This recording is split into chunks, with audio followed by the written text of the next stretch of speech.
Cut the guff, P. You know I don't care for all that hyperbole. And so as they get to talking to Bartholomew Richard Fitzgerald Smith. Wait, really? That's Mr. Peanut's name? I thought it was like Jonathan Peanut or something. So they get to talking and we get a little better look at what life is like for robots in the human exclusion zone. You're looking at the cradle of a new, mechanized civilization. I signed that peace treaty because it recognized robots as a people. I don't guess you'd know what it's like to have your very right to exist depend on a piece of paper. I'm sorry. What? Greetings, soldier. Welcome What to is the this show. movie? Please take a look at my The Electric State. Two white people learn that discrimination might be bad. Just so long as you fill my pockets, eh?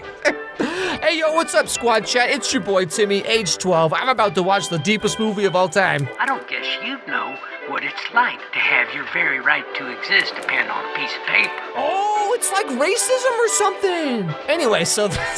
I'm sorry, let's try it again. Anyway, so that night, this postal worker robot girl named Penny gives them a postcard that was given to her by this one doctor guy who used to live with the robots. And the card says that if by pure happenstance, some robot body containing the consciousness of a little boy named Christopher just happened to show up one day, please give him this card. And then the card tells them where this doctor guy now lives. Just before Mr. Peanut sent him away, Dr. Amherst gave me that letter, and he said to deliver it to Christopher if he ever showed up. Oh, and that there's no signature required. Christopher, if you find us, find me. 2201 Pinnacle Peak Road. And so they make the 100-something mile trip to the address that the guy wrote down. And I will say though, the aesthetics of this movie are pretty cool, like with the rundown kind of robot civilization thing. You can see where the money went, but also like at the same time, like, I don't know, it doesn't really look that much more impressive than Transformers or like Pirates of the Caribbean or something. The money probably just went to celebrity cameos and licensing deals, so they can have the characters say, "Well, I sure do love watching He-Man reruns and then flipping the channel over to watch Gargoyles while I eat my Dunkaroos," and then play Marky Mark music every 6 minutes. But all the same, finally they make it to their destination. Kindly step all the way inside and make room for everyone. Too late to turn back now.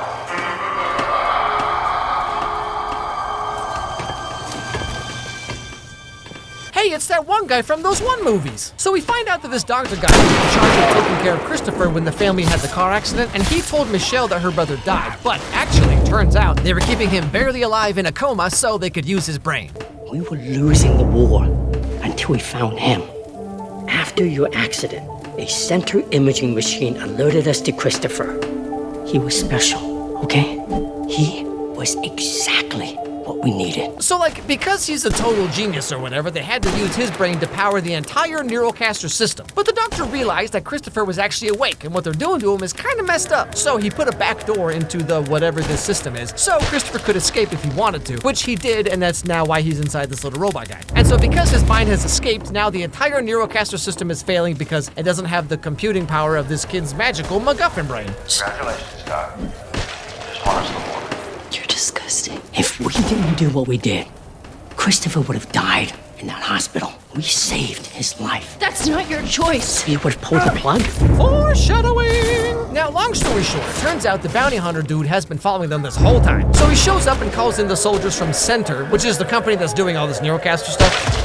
Drop your weapon. Hand over the body.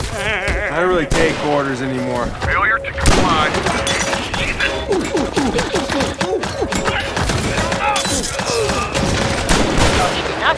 You know, I, for one, sure love it when movies have wisecracking sidekicks who never actually say anything funny. That's how you know it's a masterpiece. And so they all show up to retrieve Christopher and put his mind back in his body so the neurocaster system will keep working.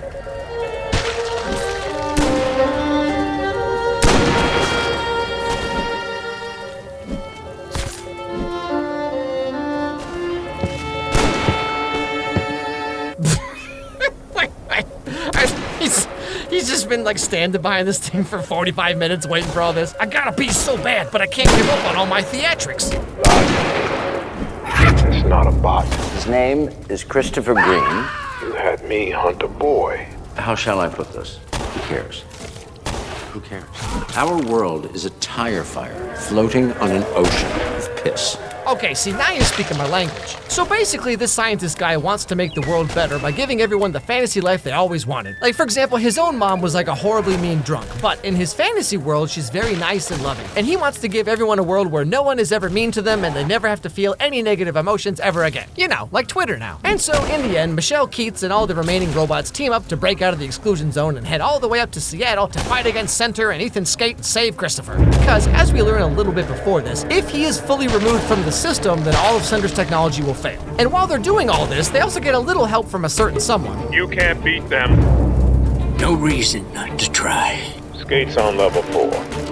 Weapons development. Why are you telling me this? Because I finally met someone less human than a robot. Mark Zuckerberg. While this is happening, Michelle sneaks into Christopher's chamber, and by talking to him through a neurocaster, they both realize that she needs to pull the plug on him, because he's only being kept alive by Center to run their system, and so by removing him and stopping the bad guys, he will also be unable to stay alive on his own. Everybody told me to move on, but I couldn't. You were all I had. I got you back. That's why this is okay. No, none of this is okay. I haven't felt anything in 3 years. Yeah, you and all the rest of us, kid. And so Michelle turns off the machine that keeps her brother alive, thereby shutting down pretty much all technology around the entire world, returning everything to its proper analog state. And then she makes a grand speech telling us exactly what the movie is trying to say. And things fell apart and life really sucked. And maybe for a little while, the neurocasters helped you forget that. We got so used to it that we thought that's what real life was. But it's not. Real life, it's contact.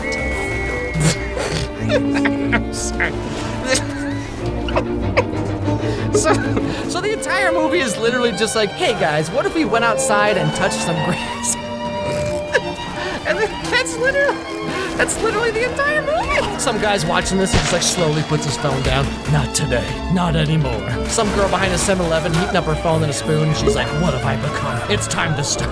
Also, it's hilariously ironic that this movie's coming to us from Netflix, who literally put out a mandate to showrunners and scriptwriters to tell them to make their shows in a way that like people who are looking at their phones the whole time could still follow along with what's happening. And then this movie's like, yeah, well, your dad probably would have come back if you didn't have that cell phone. Also, sign up for Netflix's more expensive plans, please. This movie's trying really hard to be two different movies at the same time. Because like, on the one hand, you have the robot arc about like AI rights or whatever, but then there's also this whole part about the neurocaster and how it's turning everyone into blobs who are just like, what even is reality, man? Like, the real world just like sucks. Separate movies about different aspects of how technology affects our modern society, but instead they just cram them both together into one movie and they're like, hey, technology's like a drug, man. Also, racism is bad. Anyway, go outside or something. This is honestly one of the dumbest movies I've seen in a long time.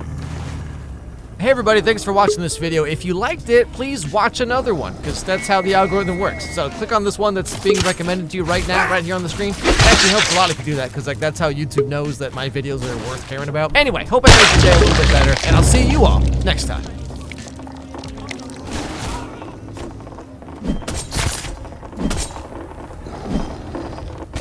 At my last checkup, I was told I need to get moving again. To help me prepare for my first 5K, my running club suggested I check out Roadrunner Sports. A fit expert told me I had perfect fit. The 3D foot scan, the treadmill analysis, it was awesome. With new shoes and custom insoles, I'm walking on clouds. No more knee pain. Now I'm back, living an active lifestyle and doing it pain-free.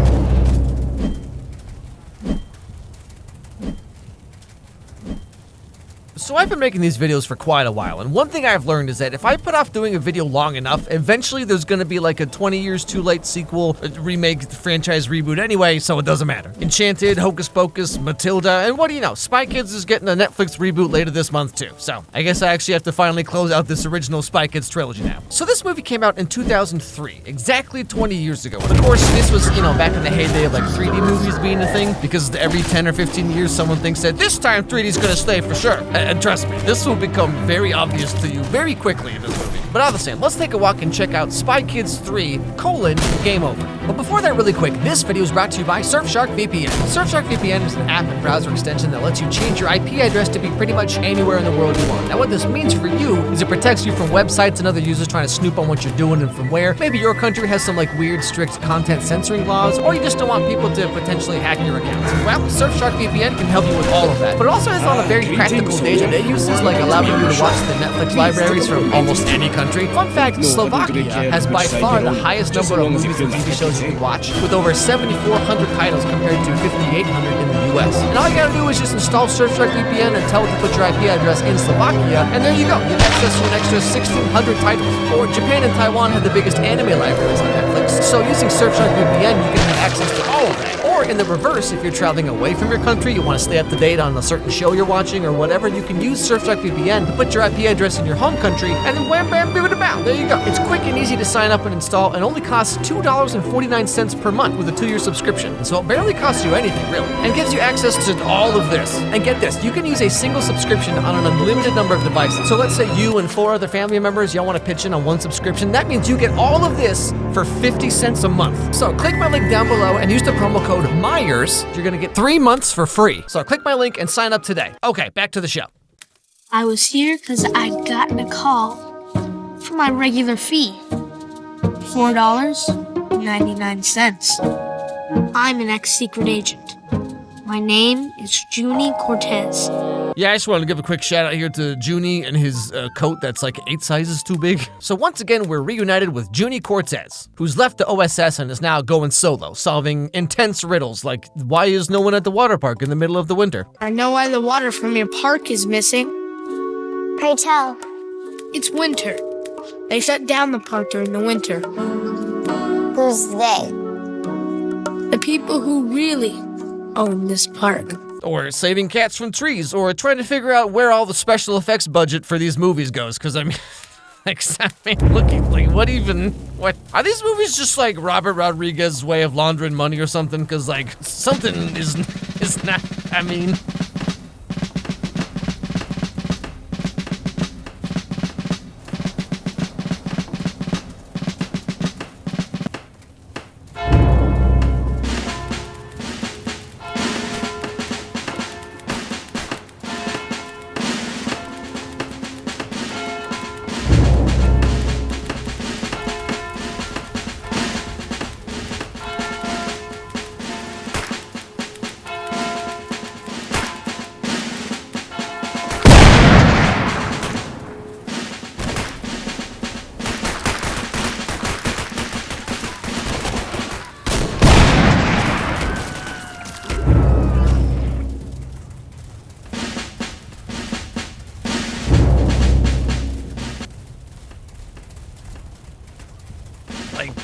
You know this ain't right. Now, one day, back in the secret headquarters, Junie's doing a whole lot of who knows what. And that's when a certain someone comes in to pay him a visit.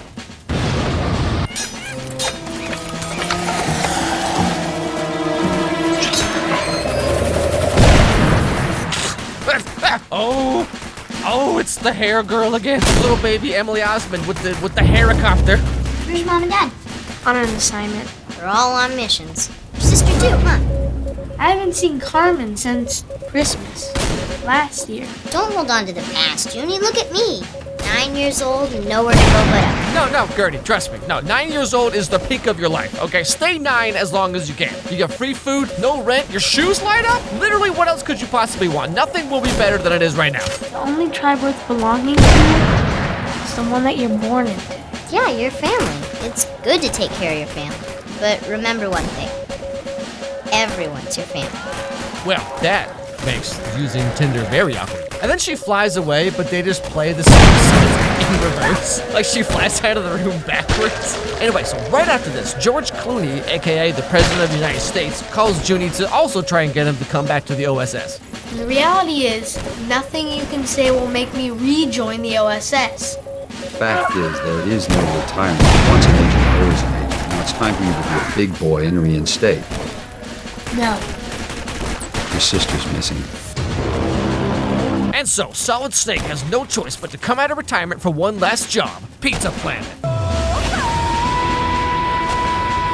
Hello, Junie? Dawn again. Been a good boy lately? Yes. Very, very good. Mrs. Giggles must have straightened you out.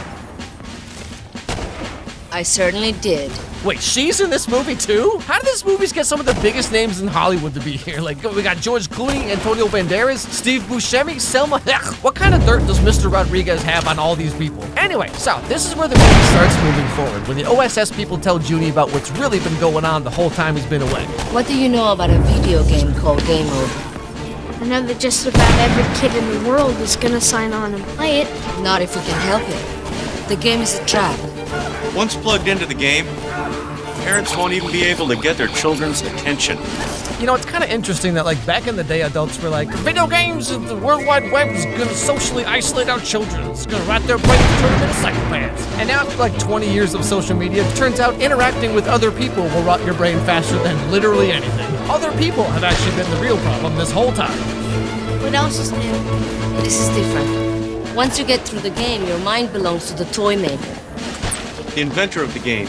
He wants to enslave the world's youth with mind control. You control the youth, you control the future of the world. Oh, and Sylvester Stallone is in this movie too? But more important than that, okay, like, what the yuck are these keyboards? How would this even work? What are you even doing right now? Anyway, so the story goes that Carmen was sent into the game to stop the toy maker. But she hasn't returned and she's been stuck there for like months, apparently. And so, in a shocking plot twist, now it's up to Junie to go into the game and make it to level 5 to save his sister and stop the toy maker from taking over the kids of the world and brainwash them with virtual reality, which people back in the 2000s really thought was going somewhere. Instead of like, you know, those things that if you play for more than 10 minutes and turn your head too fast, you just walk away for like 4 days.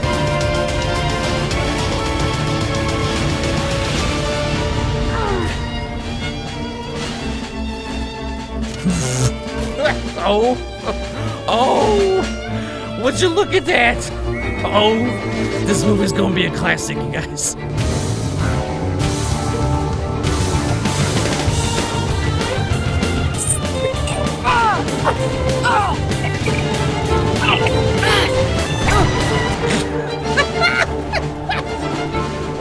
What is this?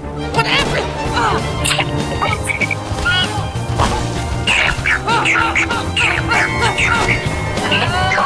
Yeah, this is what I meant by, like, it's so obvious that this movie was made for 3D.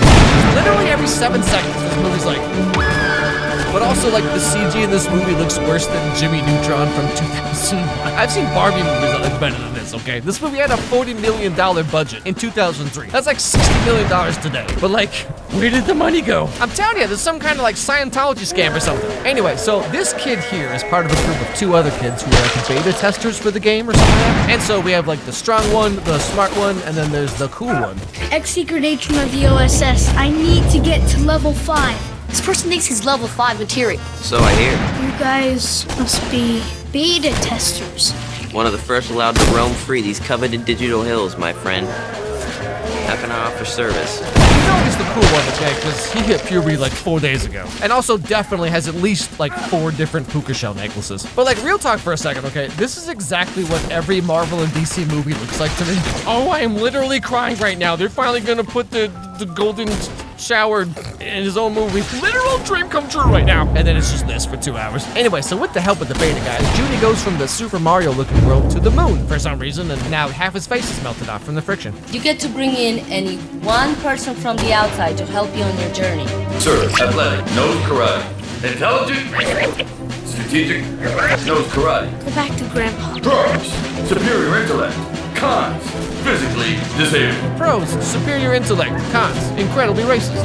Paralyzed from the waist down for 30 years. His energy force would have doubled back again, making his arms, his heart, and brain twice as strong as a normal person. Yeah, I'm pretty sure that's not how being in a wheelchair works, Junie. I don't think it gives you superpowers. Like every event at the Paralympics is just like a Dragon Ball Z fight. Anyway, so Junie like kidnaps his own grandpa, I guess, and forces him into the game, and he's just like, well, what about the Powerball numbers? But the game does give him a power-up called Mega Legs.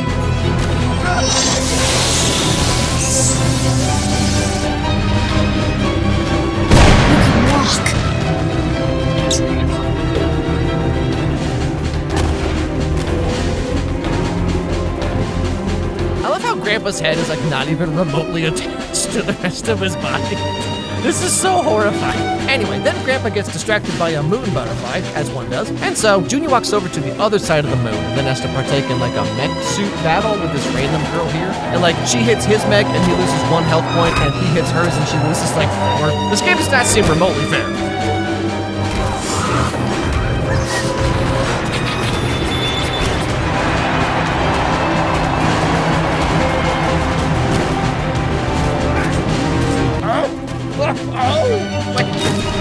What is this, Grandma? What is this? Hey, are you free on Saturday? I want to check out this new restaurant that only takes crypto.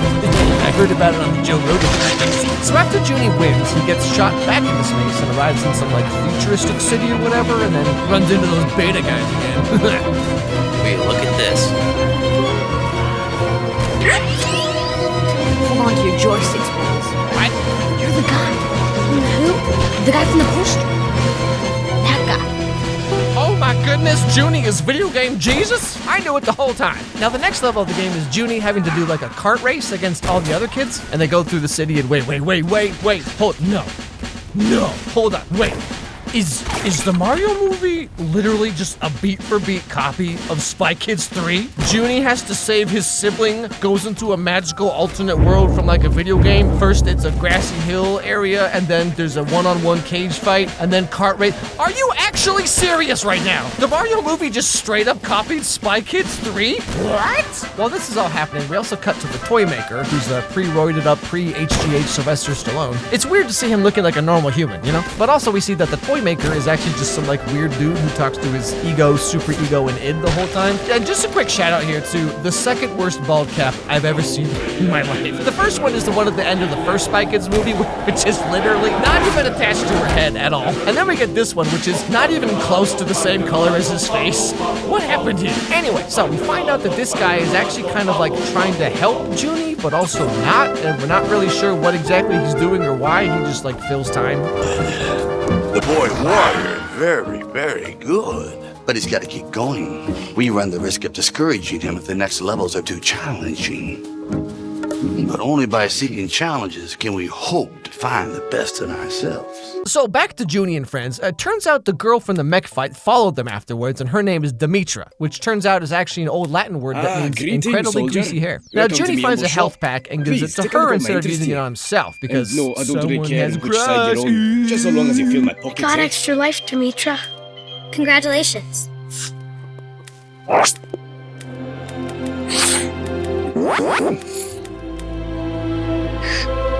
Does he know what that's worth? Yeah, seriously, come on, Junie. She's not gonna AOL message you, okay? Don't be such a simp, bro. Ha, girls suck. So before the next area starts, we get a little backstory about why this kid here is doing all the stuff in the first place, because if there's one thing Robert Rodriguez loves to do, it's put random exposition right in the middle of the movie. Well, actually, I got in on a beta tester's visa. I'm here for the great prize behind level 5. It'll save my family from poverty. And so then he and Junie step forward to start the next level, and you'll probably guess what happens. Survival of the fittest. Face your opponent. Wait a minute.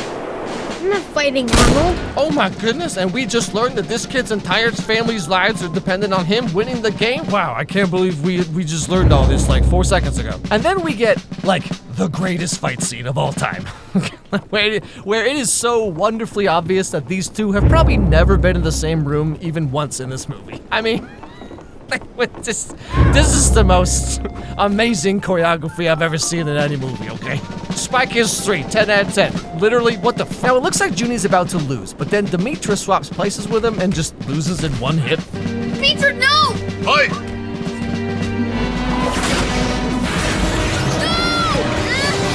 Junie gave you his health pack for nothing? Anyway, so because this guy defeated Demetra, they all get to move on to the next level? I have no idea what the rules for this game are. But now they're on level 4, which means guess who's there waiting for them? My feet stink. Pardon?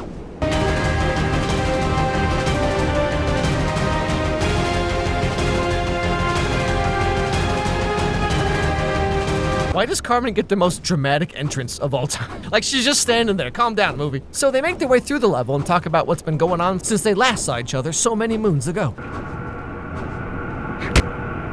I see you brought Grandpa into the game. I thought it was a good idea at the time. Junie. The toy maker's the guy who put Grandpa in the wheelchair 30 years ago. Yes, please give me more backstory plot exposition that you should have probably learned like 40 minutes ago. By all means, please don't stop now. That's gonna lead them to level 5 and help them shut the game down. So, following this map, they start heading to this like a giant volcano made of just the best graphics you could ever find on a PS1 game from 1996. $40 million budget, everybody. But there's just one problem. What are they doing? They're straying from the path. The toy maker must be pushing them towards his lair. Stop them. Stir the lava. Bigger waves. Lava monsters, anything. We have to create obstacles for them. Come on. We have to drown them. So, they could control the game from there? You could reprogram the game yourself this whole time? Why are we doing any of this? What is the point of this entire movie? Can you believe this kid's movie might not be 100% logical? And so the OSS somehow apparently makes a lava monster attack them?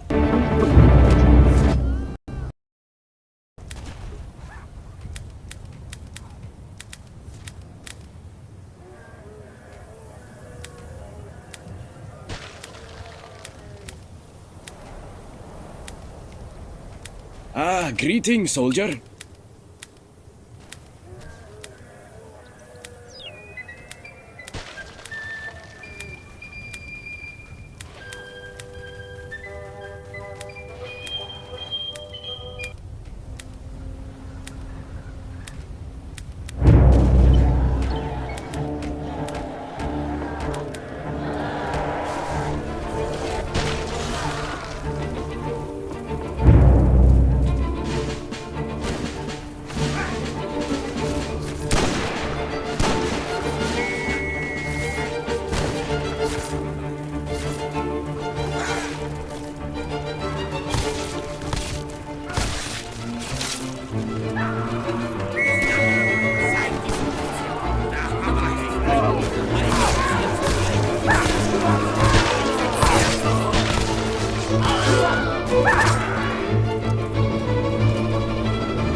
Wait, what's worse? Lava or Tinker Toys?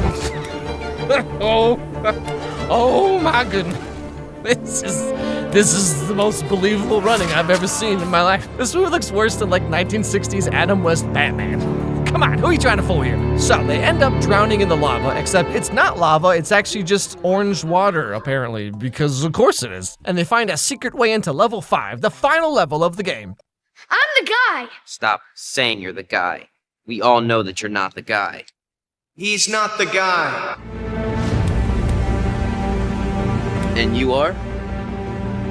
I'm the guy. The real guy. My dude, Elijah Wood over here is 22 in this movie, and he looks younger than all the rest of these kids. Also, why is he even here? Because, like, he shows up, opens the door, and then dies.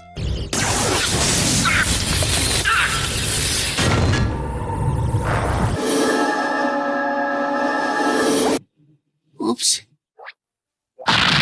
Oh, it all makes sense now. The entire budget for this movie went to Elijah Wood's 2-minute cameo. 2003, fresh off Return of the King, and he's like, I ain't got nothing to prove to nobody no more. Sure, what the heck, I'll be in this nightmare children's movie. Anyway, so after all this happens, they rush into the final level. But that's when Demetra shows up again, and turns out she's been tricking them the whole time, and her map was just leading them all into a trap.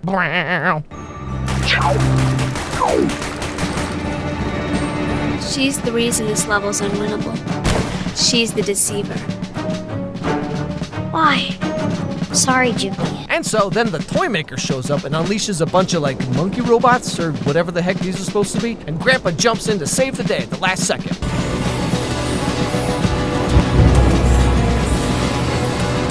Junie, this way. This is the way out. All of you, quickly. Junie, this is the way out. Hurry, you're in danger. Quickly, this way. Hey, do you think maybe we should put more emotion on that line? No, it's fine. We're doing everything in one take. Don't worry, no one's gonna care. Baby, native whole body deodorant is made with just 9 clean ingredients and more skin conditioners than the other guys. With scents loved by doctors and gods. Sensitive 72-hour odor protection isn't a myth, it's native. Native. Here's our email addresses, just in case. Wait, what? Is this really the time, gentlemen? Also, these dudes are like 13 in 2003, so you know they had just the worst email addresses. Hey, Kerman, here's my Hotmail and AOL screen name if you want to like chat or whatever. XX_ Sonic Shadow Naruto Sasuke Sora Riku Shrek? Yeah, you know, I picked that when I was 12, so like, whatever.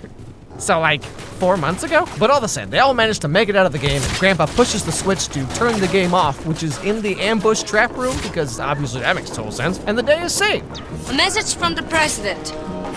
I'm coming back To settle the score.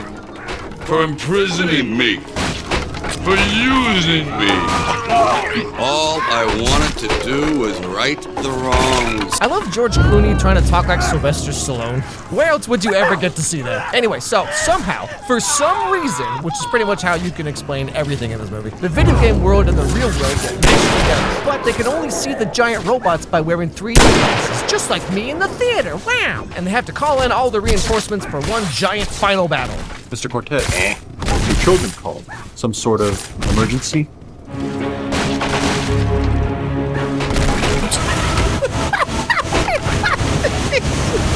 Well, I'm their uncle. And trust me, like everyone shows up. The Giggle kids, the grandparents, the guys from the first and second movie, like everyone. They all show up and fight the robots in just the most believable, high-budget CG fight scene you will ever see in your entire life. I mean, look at this amazing use of nightmare fuel technology.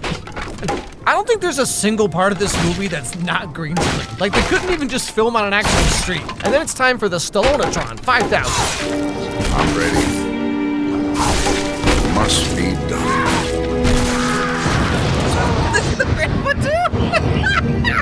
So Grandpa flies in and talks to the toy maker guy about how he kind of ruined his life by putting him in a wheelchair, but after all these years, he forgives him for it. And then, like, that makes the toy maker realize that maybe he doesn't need to take over the world, you know? That kind of sounds like a thing a bad guy would do. And so, just like that, the world is saved thanks to the power of family, which they really want us to know about because, like, this scene goes on for about 8 years. Greet to family. To family. To family. To family. To family. To family. To family. To family. Greetings, soldier. Welcome to my humble shop. Please, take a look at my family. interest here. To family. No, I don't really care Family. which side you're on. Family. Just so long as you fill my Family. pockets, eh? To family. Family. And that's pretty much where this movie and the original Spy Kids trilogy comes to an end. So, like, how the friggin' heck was this a real movie? This was in theaters. This movie made back like 5 times its budget. Robert Rodriguez has the most interesting filmography because, like, he's done movies like Sin City 1 and 2, Alita Battle Angel, stuff like that, right? And then his own personal passion projects are just like all of this. Like, imagine having these movies on your resume and executives are like, yes, you seem like a man who can get things done. Like, to be fair, Spy Kids 1 is very silly, but actually surprisingly watchable. But Spy Kids 2, 3, and especially Shark Boy and Lava Girl are like what happened? Who okayed these movies? But all the same, the Spy Kids reboot movie called Spy Kids: Armageddon is coming to Netflix on September 22nd. And you all just know it's gonna be a masterpiece. Hey everybody, thanks for watching this video. If you liked it, please watch another one, because that's how the algorithm works. So click on this one that's being recommended to you right now, right here on the screen. It actually helps a lot if you do that, because like that's how YouTube knows that my videos are worth caring about. Also, if you have any movies or TV shows you'd like to recommend, send me an email at alexmyerscontact@gmail.com and I'll put them on my absurdly long list of movies that I need to get to at some point. Anyway, hope I made your day a little bit better, and I'll see you all next time. At Ashley, we're celebrating 80 years of innovation, style, and value. Discover our selection of luxury pieces for designer looks without the high-end price tag. Plus, eye-catching curated deals under $5.99. Don't miss the Ashley 80th anniversary sale.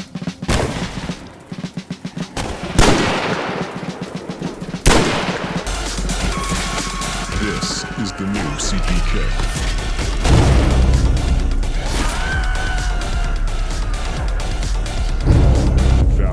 Doubters. Go to cpk.com.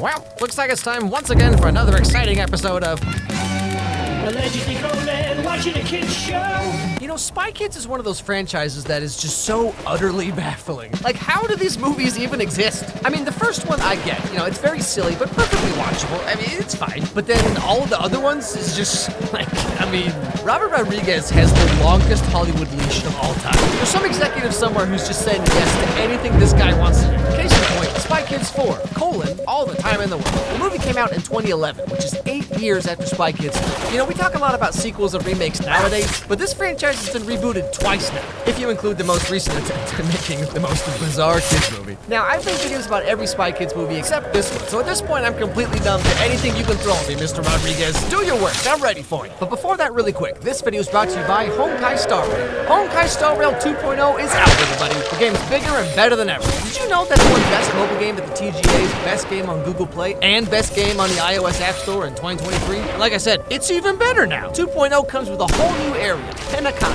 Penacony is the planet of festivities, the world of dreams, if you will. Their mascot is a cute little clock man. Wow, just like Spy Kids 4 kind of sort of. How serendipitous. But of course, it's not all happy dream time as you uncover more layers of what's really going on in this world. Oh, how mysterious. 2.0 also comes with 2 brand new characters. We got Black Swan, who does divination with cards and a crystal ball, and Sparkle, who's a mischievous and unpredictable girl. And may I just say, respectfully, that whoever it is at Hoyoverse who's designing these characters, like they know what's up.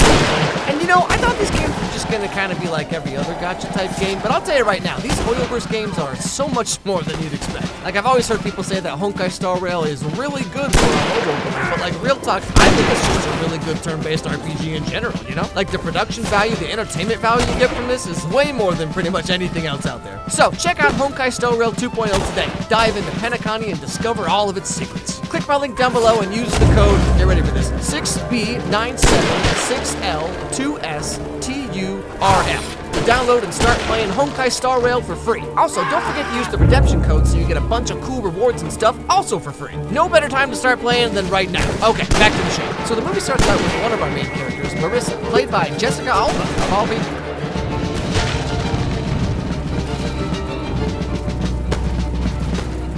Agent Cortez, this is Danger Diablo. Give me a status update.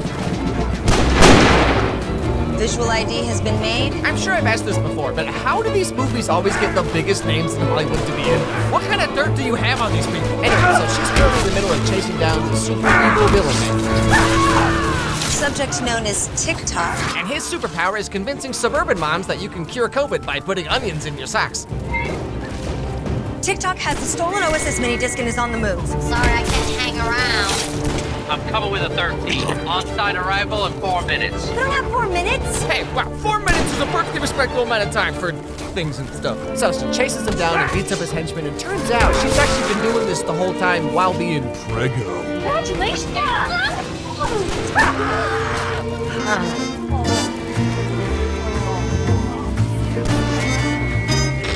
What? This is a heck of a scene right here. Now, in this Spy Kids movie, Marissa here is the only one who's a spy. The rest of the family has no idea. And more than that, she's also the new stepmom to these 2 kids. Rebecca, oh wait, that's the girl from Girl Meets World! And her brother Cecil, because she just recently married their dad, Joel McHale. 2011, the height of community popularity, and this is what he was doing? What kind of blackmail scheme is going on here? Anyway, so right after she beats up the TikTok guy, it's baby time. Just must have lost track of time. Jeez, guys. From this point on, everything will be different. In a good way, right? Yeah. And you'll have a new baby sister in 5, 4, 3, 2. Yeah, I'm pretty sure that's not how babies work. Like in movies and TV shows, having a baby's always like, uh-oh, my water broke. And then like 4 seconds later. But everyone I've ever talked to who's had a baby is like, I was in labor for 34 hours. But anyway, then we flash ahead 1 year. Marissa has left the OSS to be a stay-at-home mom and take care of and the dad's trying to make his own reality TV show about hunting spies, of all things. Good morning, little spy hunters.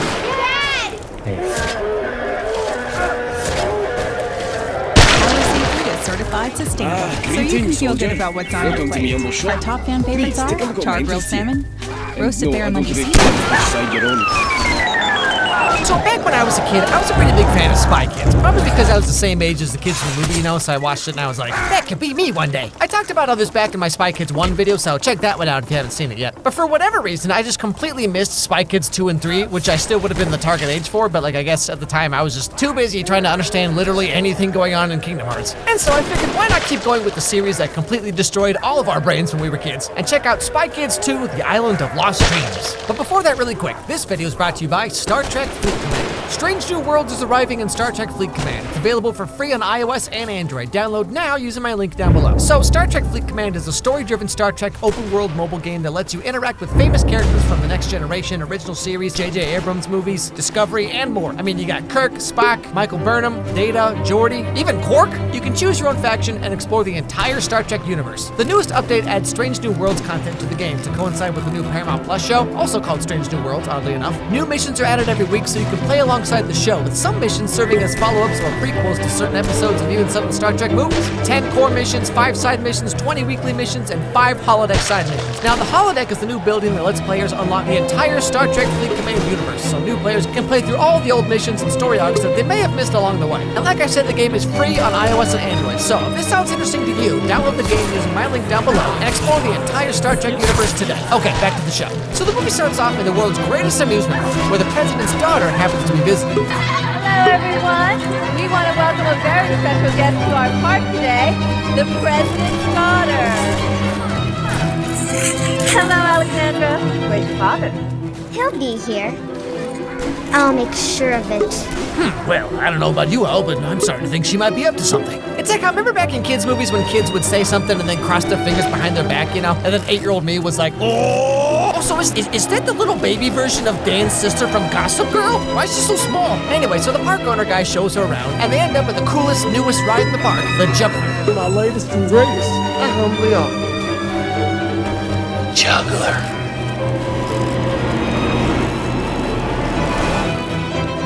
But is it fast? Is it fast? Well, let's see, shall we? It spins it round and round as fast as the United States government will allow. I tell you what, it's just like the government not wanting us to have no fun. If I want to turn my child's brains into guacamole, who are they to tell me otherwise? So the girl climbs up to ride the ride, but she secretly takes the key out of the control panel, which just completely breaks the whole thing, I guess. And then she climbs out, walks on the beam, and makes a big old scene about it. See, I told you she was up to something. I'll make sure of it. I saw it coming a mile away. Alex Myers, professional movie watcher. But instead of her dad showing up like she wanted, guess who the Secret Service calls to save the day? Only agents SK1 and SK2.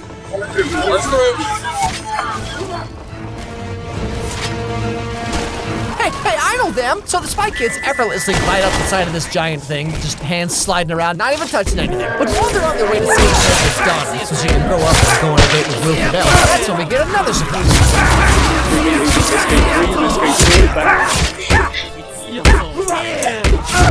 We got company.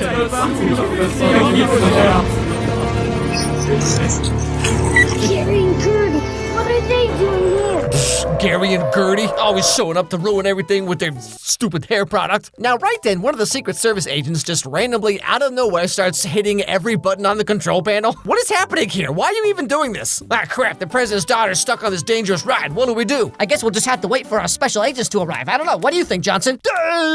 Anyway, so Judy's the one who reaches the president's daughter first, and as you'll see, he's just really selling how serious the whole thing is. He's my father. He was my father before he ever became president, and he should still be my father now.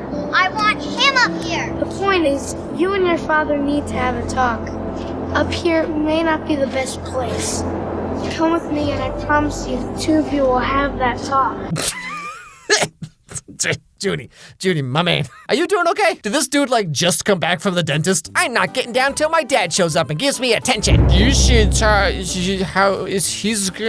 all just, I mean, do you know how to squirrel? Anyway, so in the end, they get her down, but we find out that she also stole this special doohickey thing called the transmooker, which we have no idea what it is or what it does or why it's important, but it just is because they said so. So Carmen and Gertie stop the machine. Oh my goodness, is that Emily Osment? Was she born yesterday? And then Judy saves the president's daughter, Gary grabs the transmooker so it looks like he actually did something, and the day is saved. I think this is what you're looking for. She swiped it from the president. You're in big trouble this time, Missy. Wait a minute. I promised her she could talk to her father. Oh, she'll talk to him, all right. We'll make sure of that. We then cut to Carmen and her mom back at home, and slight tangent here, but like, can I just say, has anyone aged more gracefully than Carla Gugino? Like in this movie, she plays a mom who has a 13-year-old kid, and then 16 years later in Hill House, she plays a mom whose oldest kid is like 13. And she looks exactly the same? It's kind of like how Zendaya's character in Euphoria is the same age as Zendaya actually was in Shake It Up like 10 years ago. Anyway, so Carmen and her mom are just having a little girl talk, you know, totally normal stuff. Your duties are assigned to you by the agency. Same as everyone, same as me. I know, it's just that we've learned so much. Junie and I are more than capable of taking bigger assignments. The Spy Kids organization is still new, and if you're a level 3 or even a level 2, you cannot go on a mission alone. Welcome to the Pentagon. How did you do that? You can't do that. There is no hacking in this household. Okay, I'm sorry to interrupt here, but like this computer setup has got to be the worst idea of all time. All right, just got to finish up my smoky eye look, and crap, I hacked the CIA again. Now I'll never get to go on a date with Roger and hear about all his Warhammer 40K figurines. So later on, there's a special government dinner thing where Carmen and Junie's dad is probably maybe going to be promoted to the head of the spy organization, the OSS. But of course, that means Gary and Gertie are going to be there, so yeah, whatever, I don't even care. Something doesn't feel right. No wonder your buddy's here. Your buddy with the weird laugh. He does not have a weird laugh. We were just talking about you. Really? What the heck was that? Oh, it's because their names are Gary and Gertie Giggles. Because they giggle. But all the same, after Junie and the president's daughter meet up and do a full-on ballet routine for no particular reason, it's time for the main event. I am proud of the OSS and their newly formed Spy Kids division for their outstanding accomplishments yesterday. Safely retrieved the transmuker device. Now it's my great pleasure to announce the new director of the OSS, Report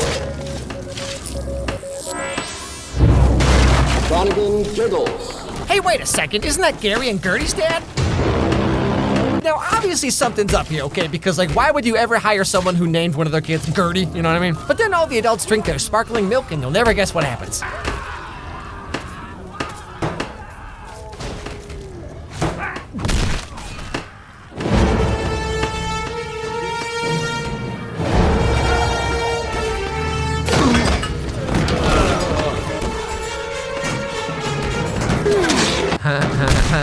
They found spaghetti.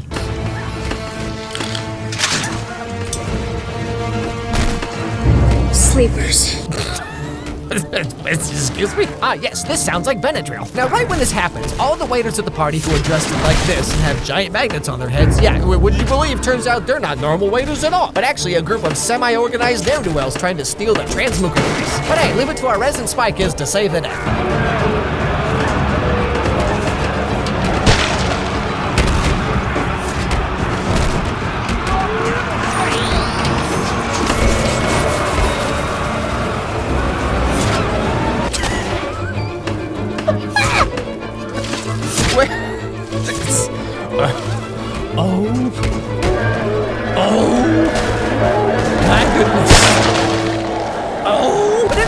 Grown-ups steal the device and make their escape. Now somehow Junie gets blamed for all this. Like even though all the adults were asleep the whole time, all the other kids were busy doing Cirque du Soleil with their hair or whatever the heck. And the moment everyone wakes up, they immediately just give Junie the death stare.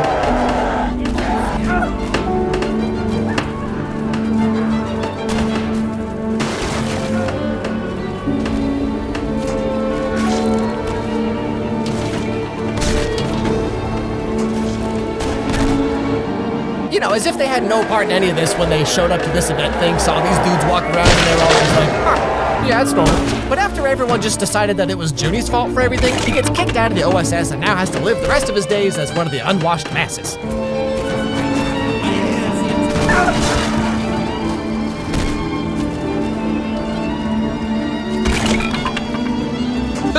Where'd you come from? But you know, what's going on over here?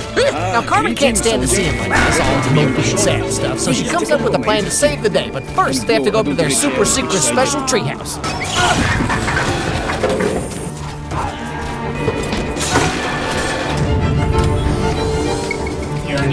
Carmen Elizabeth Juanita Ecos Cabrera Cortez. Julie Rafi Razor Robert Cortez. I'm sorry, your name is what? Junie Rocky Razor Rebel Cortez. Your parents named you Junie Rhubarb Red Rocket Cortez? On purpose? Fun fact, turns out all of Junie's middle names are actually the names of Robert Rodriguez's real kids. Which, like, I really hope these kids were homeschooled because, like, you're just asking for trouble. Although, to be fair, they probably grew up in, like, LA or something where all the other kids are named Apple Cider and Pepto-Bismol or whatever. Anyway, so the next part of the movie is, of course, Carmen trying to find a way to hack into the OSS and reinstate Junie as one of the spy kids. And I'm reassigning you to the OSS. Don't tell me you're hacking into Already done. Level 2 status. Reinstated. Oh, okay. Now, Gary and Gertie have been assigned to the special ops mission of getting the transmooker back, but thanks to Carmen's masterful hacking skills, aka randomly banging on the keyboard and figuring out the director's password was Plow Me Sonic 123, she gets the mission reassigned to herself and Junie, while Gary and Gertie get sent to the middle of the desert to do nothing in particular. Gertie, where are we? Well, according to my coordinates, we are 3, 4. They found the poop. Poop! Someone's gonna pay! Oh, jeez. What the heck is wrong with you, Robert Rodriguez? Now, while this is all going on, Carmen and Junie have to hop into their submarine and head over to this mystery part of the ocean where the magnet head guy suddenly disappeared, but not before getting a little help from an old friend. Bueno. How you doing, Minion? Things are a little floopy around here for my taste, but it's a living. I need some information on your favorite subject. Early 2000s Amanda Bynes movies? Transmooker. Smells like the work of Donegan Giggles. The guy's dirt. What should we look for? First, find the island. Then find the island man. So they head over to where the guys who stole the transmooker disappeared from radar, but as they approach, their ship loses all power. And so they have to scuba dive for a while and inflate their whatchamacallit, and finally, they end up on some kind of mysterious island where all their gadgets suddenly don't work anymore. And then they just kind of fall into a volcano for like 4 hours. Mom, close your eyes. Why?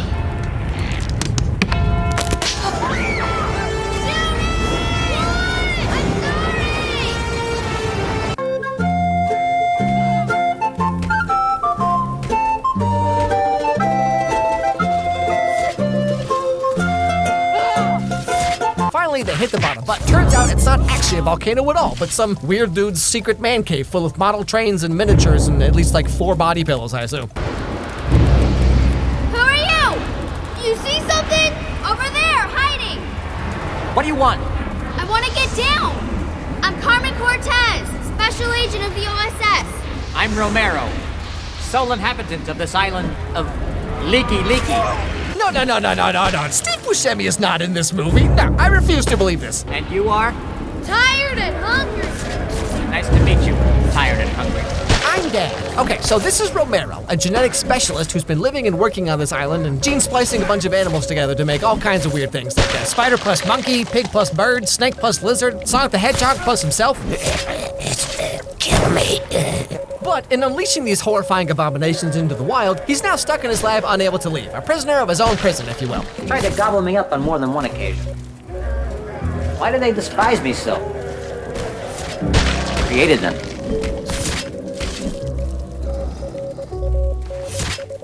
Do you think God stays in heaven because he too lives in fear of what he's created?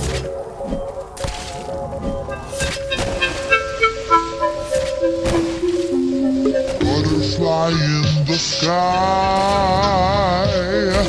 I can go twice. But also, this is where we finally learn about what makes the transmooker device so important and why we're actually supposed to care about it at all. I'm no loon. What I'm still trying to figure out is why this island doesn't show up on even our most advanced satellites. I created a cloaking device to shield my island from curious eyes. Anything electronically powered that comes within a mile radius instantly shuts down. Any radar that passes over me is displaced, creating the illusion that my island doesn't exist. Transmooker device. Now, right that moment, we find out that Gary and Gertie figured out what was going on with the whole desert thing and followed Junie and Carmen to the island. So Carmen and Junie head off to find them and bring them all the way back to Romero's secret science shack, or whatever this is. And this is where we finally figure out what's really been going on the whole time. They're OSS agents as well. They're Donegan's kids. Agent Donegan? You work for the OSS. I work for a man named Donegan. Transmooker device that hides your island. That's what Donegan really wants. Transmooker you took from the president's daughter, Gary. It It was just a prototype. Did your dad tell you the mission you went on was just to set up for Carmen and me? We have to destroy the transmuker.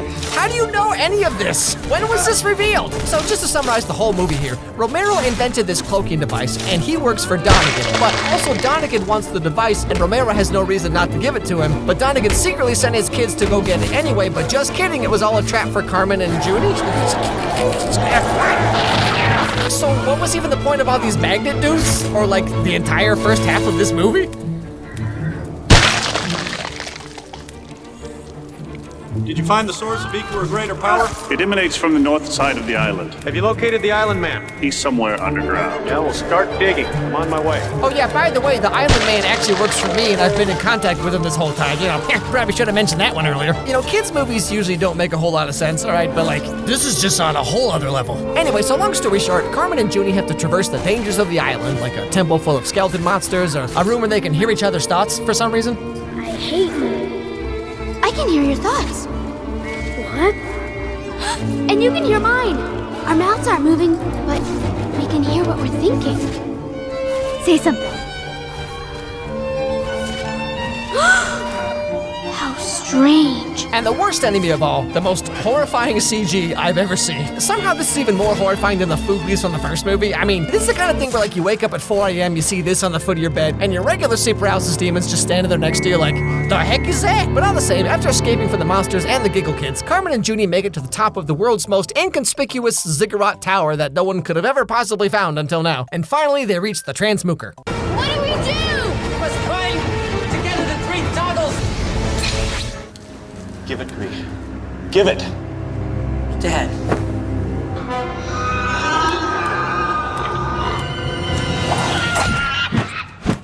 Where'd it go?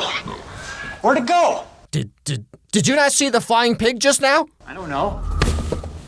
The spork took it. Back to its nest. What? How much Benadryl are they giving these kids? So now that the transmuker device has been turned off, the Spy Kids can use their gadgets again. So Carmen flies up with her rocket shoes and takes it back from the pig thing's nest. And then their parents and grandparents just randomly show up, having literally done nothing the entire movie. And at the very, very end, Donegan gets in a fist fight with Antonio Banderas, and we find out that Gertie is actually a good guy, and she sabotaged the transmuker so no one can use it anyway.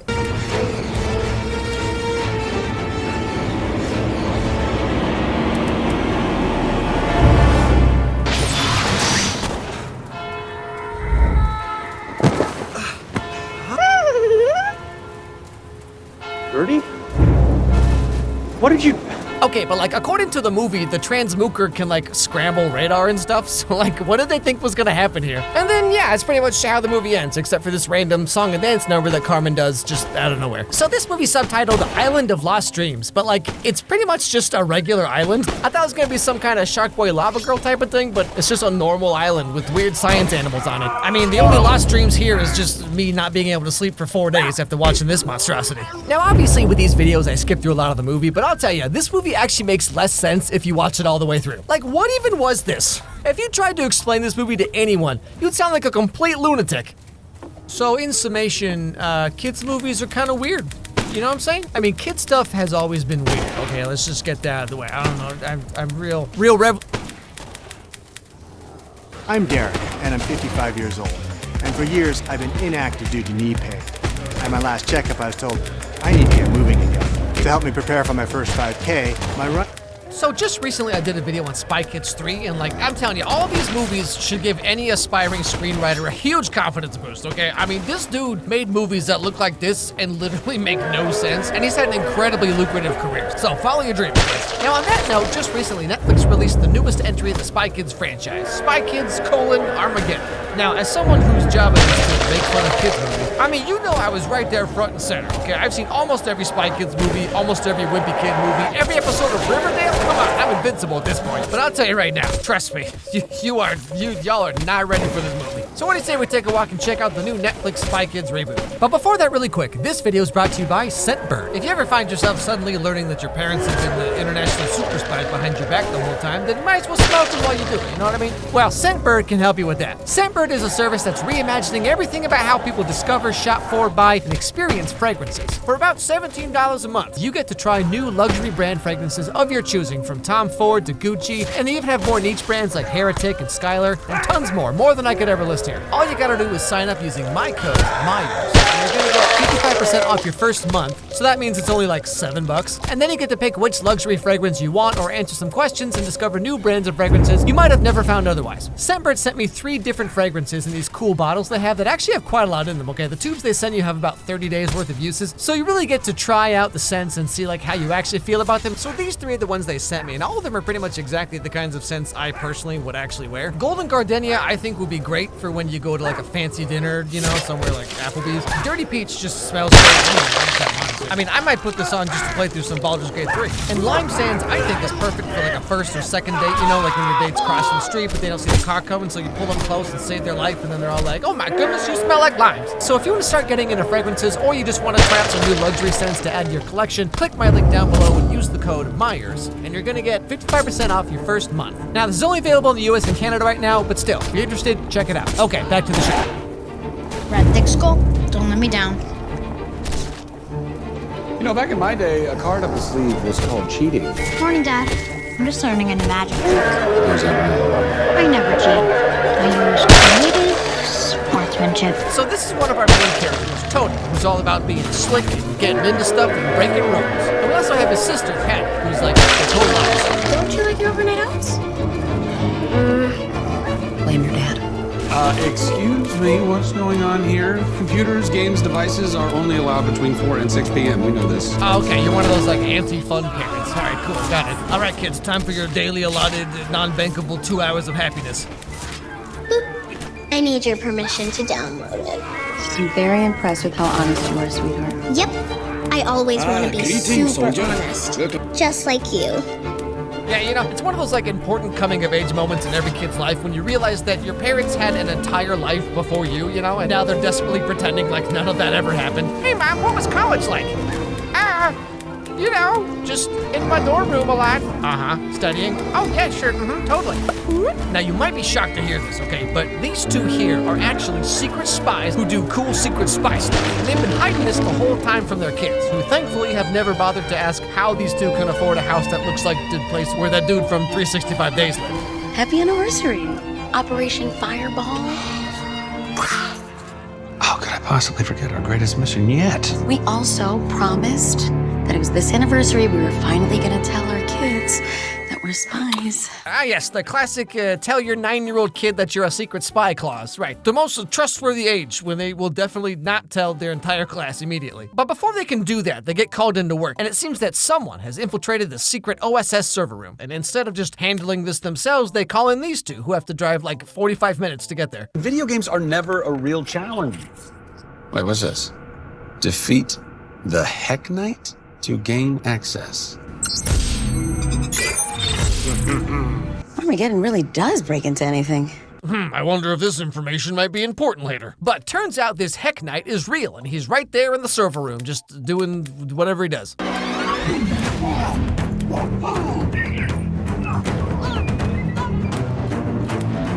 Armageddon is mine to claim. Heck Knight, more like Heck and Chonk Knight. You know what I'm saying? Look at his little feet. What are those little feet's doing? Look at him now. So then we flash sideways back over to Tony and Patty. Now, Tony is playing in this card game tournament thing to win a copy of the hottest, newest video game around. This is the final round of our trading card tournament. The winner will receive a free copy of High Score, which of course is the sequel to the mega hit video game Low Score. High Score? High score? That's the best you could come up with? We had game over, and now we have high score and low score. Hey, it's a video game. Do you get it, kids? It's like how every video game podcast has some dumb name like Joystick Wiggle. Anyway, so Tony wins by using the card he put in his sleeve earlier in the movie, and then for some reason he shows all the kids a documentary about the maker of this video game, because like that's something that all these 8-year-old kids would definitely care about. My latest game, High Score, is made using my new flawless design method. That's a glitch right there. Using my proprietary VR pods, I'm able to design and improve the game from the inside. Oh, we're doing VR video game together. He can make the game from inside the game, everybody. What does that even mean? Doesn't matter. Anyway, so that night, he and Patty sneak through their giant Italian mafia house to the game room and download High Score so they can start playing it right at midnight. Worst idea ever. We're gonna get so busted. Dad changes his passcode every day. What now? I found this in his desk earlier. That just says from cinnamon and ginger, and then there's a phone number for something called a urologist. Anyway, so they download the game in about 30 seconds, okay, no day one patches. They don't have to accept like 8 different end user agreements. It's incredible. And then they finally boot up the game of their dreams. One button press away. Okay, do it. No, wait, don't do it. Welcome to High Score. Reach the end of the world and defeat the last player standing to win the crown. I love how this game just tells you the entire game first thing. Hey kids, welcome to Fortnite. You're about to enter the game lobby where you're gonna learn all the best slurs. Anyway, Tony plays for a while and suddenly things start getting a little weird. He said that only good people can beat his games. I am good. That's not what I meant. If you cheat like a rat, you will lose like a rat, for real. There's something wrong with this game. Yeah, never mind. I take back everything I just said. Of course it doesn't even work without like 3 different day one patches. Gaming was so much better in the 90s. Oh, mama. What's the hair, man? Video games literally have never gotten better than this. I know that face.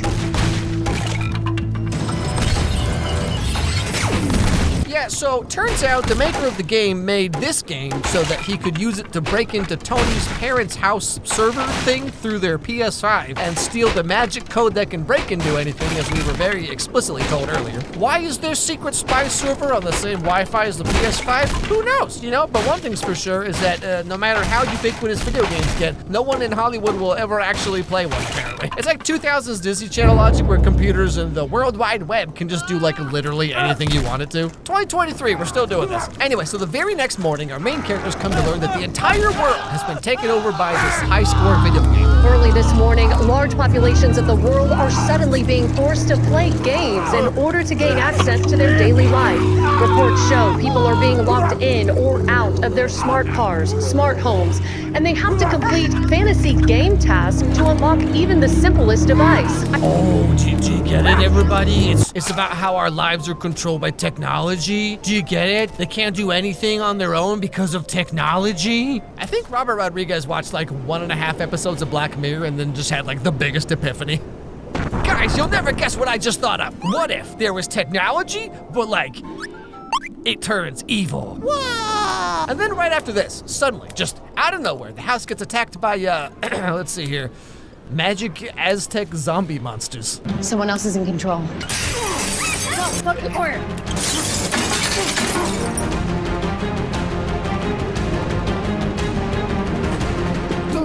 These are all enemies from High Score. Yes, of course, because the magic code from the game, right? He stole it, and then now the video game is in the real world. Obviously, that makes sense. Yeah, sure, let's just copy straight from Spy Kids 3. I mean, you know, it worked for the Mario movie. Anyway, so our main characters escape through a series of secret doors and hallways to the secret car garage, where the parents get into, like, this, like, cool convertible thing, and they throw the kids into the most dangerous-looking, like, no doors, no windows, just a little go-kart right on the highway, which, of course, they steer by using a Nintendo Switch Lite. Just, like why? Anyway, so they tell their kids to go to a secret safe house place. They put the cord. Antonio, Joaquin, Cecilio, Rogue, Amadeus, Tango, Torres. Oh, we're doing the Spy Kids 1 thing with the funny long names. Guideman Elizabeth Juanita Ecosca Brava Cortez. Junior Rocket Racer Rebel Cortex. This, of course, is a reference to Mr. Rodriguez's real-life kids who have names like Race Car and like Preparation H or something, I don't know. Now, once they say their full names, they're granted access to this like safe house bunker thing. Your father and I are spies. In the meantime, choose your activity. There's comfort for sleep. Wait, what was that? This is literally just a bunk bed? It's like that one N64 kid.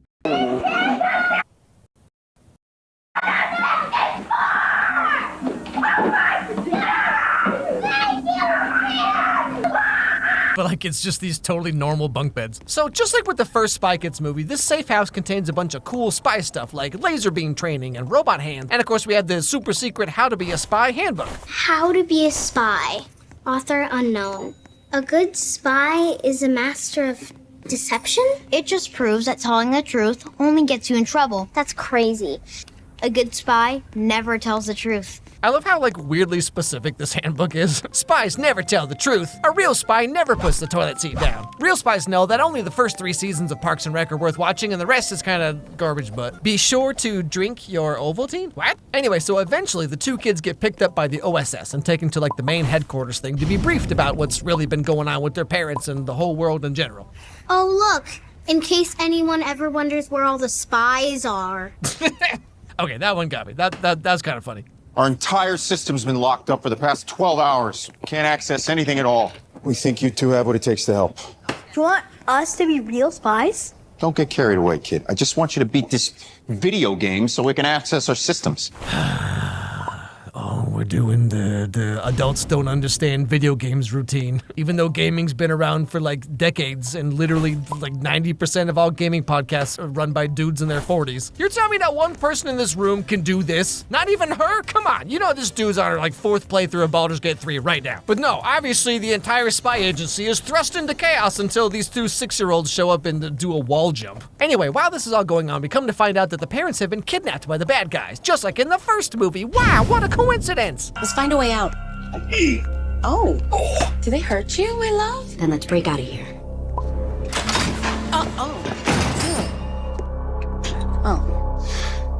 I'm gonna say that's a trap. At least we get to meet whoever's behind this. Come on. You know, as hilariously dumb as this movie is, Gina Rodriguez in these pants is kinda... Anyway, so their cell door randomly opens and they wander out into whatever this place is, and they come face to face with the game maker guy himself. Oh. Hi. Excuse our appearance. We didn't realize it was Fantasy Friday here. Nice architecture, by the way. Very, retro video gaming. What the heck kind of retro games are you talking about? Oh yes, of course, the classic 90s Mayan Aztec games we all played growing up, right? I think this dude just grew up watching a little too much Legends of the Hidden Temple and like me would get viscerally upset at older kids who couldn't put the silver monkey statue together because the frickin' torso's upside down. What are you doing? Anyway, so while this is all going on, wouldn't you know, the OSS headquarters suddenly gets attacked by more of those Mayan Aztec zombie dudes who can throw laser beams. Sure, why not? Give me that. Let the grown-ups handle this.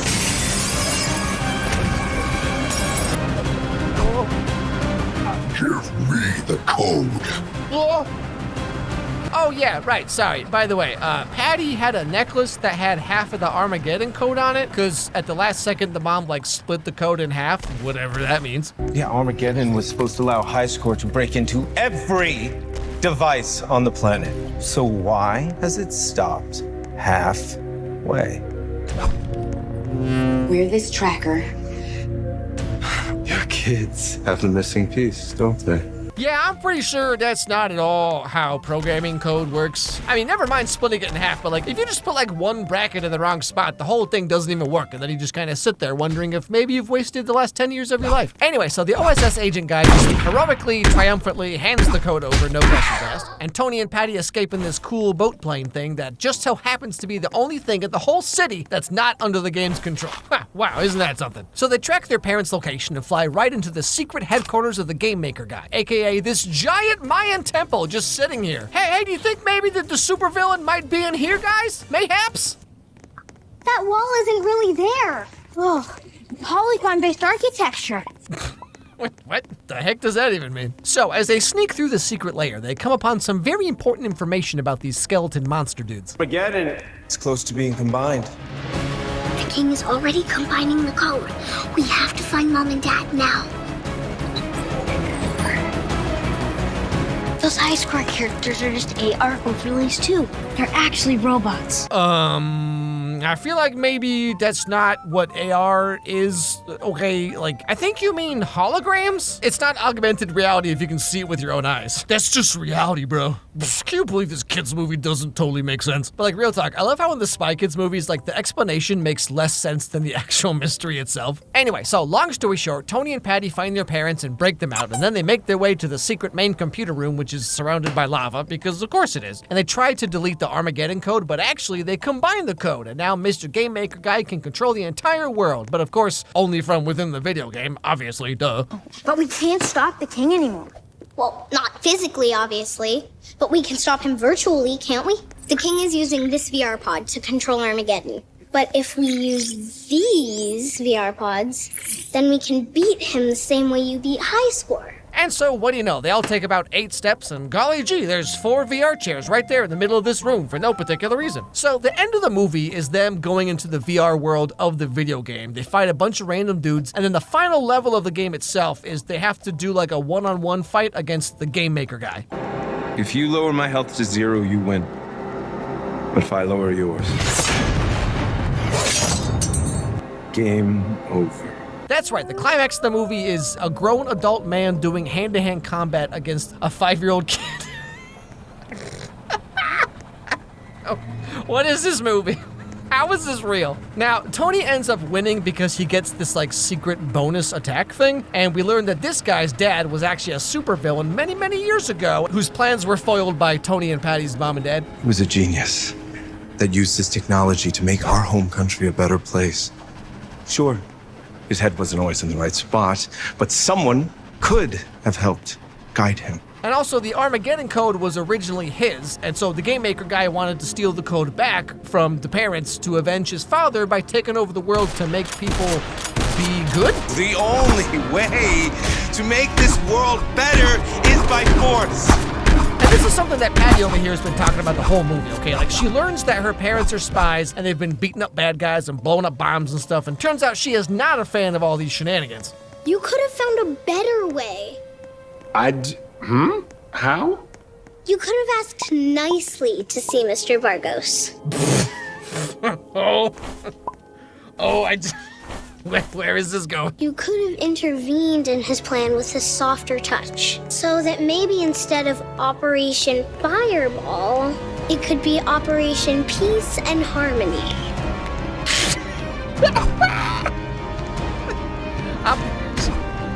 Peace and harmony? Why can't we just stop them with rainbows and teddy bears? Anyway, so after they win, the Game Maker Guy is punished by playing his own game to become a better person, or something like that. And so, like, I guess his body is just like sitting in this VR chair for just like several months. No food, no bathroom, nothing. This is a horrifying way to go. But all the same, that's pretty much where the movie ends, with the world being saved and the OSS recruiting these 2 4-year-olds to join the team and fight crime. So if you thought this movie maybe didn't make a whole lot of sense, you'd be right. I mean, I've watched it twice now, and the night terrors have not stopped yet. But hey, it's a Spy Kids movie, whatever that means. Hey, also, don't forget to use my link and code Myers for 55% off your first month of Scentbird. Hey everybody, thanks for watching this video. If you liked it, please watch another one, because that's how the algorithm works. So click on this one that's being recommended to you right now, right here on the screen. It actually helps a lot if you do that, because like that's how YouTube knows that my videos are worth caring about. Also, if you have any movies or TV shows you'd like to recommend, send me an email at alexmyerscontact@gmail.com, and I'll put them on my absurdly long list of movies that I need to get to at some point. Anyway, hope I made your day a little bit better, and I'll see you all next time.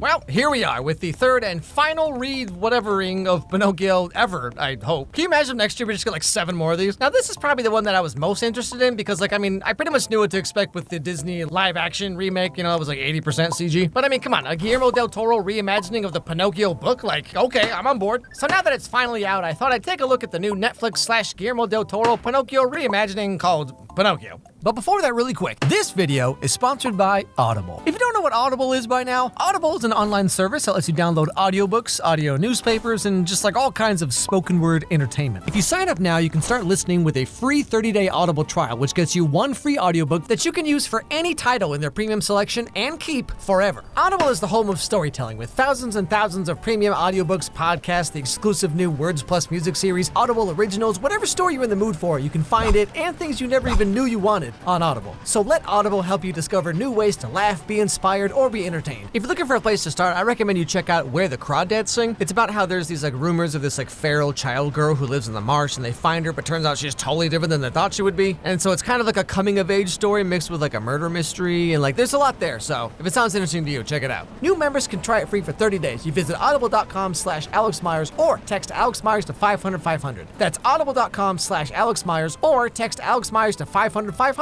Try Audible free for 30 days. Audible.com/Alex Myers. Okay, back to the show.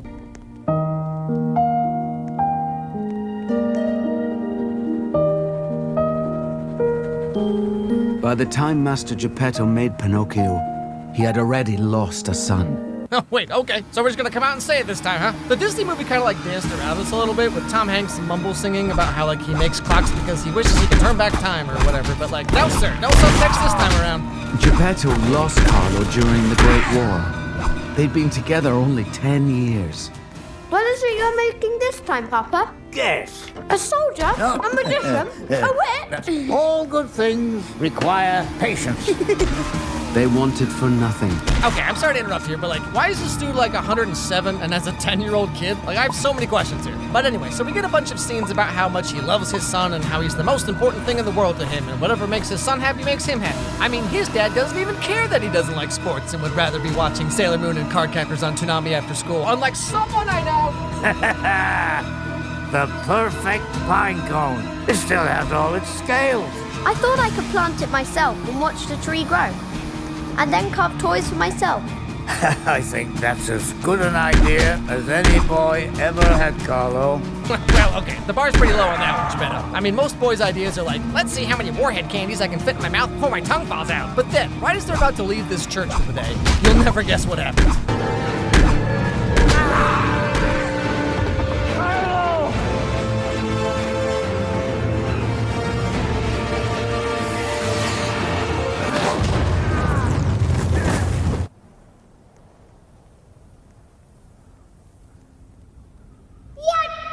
They're just gonna put that, like, right at the beginning of a kid's movie? Whatever I was expecting from this movie, this was not anywhere on my list.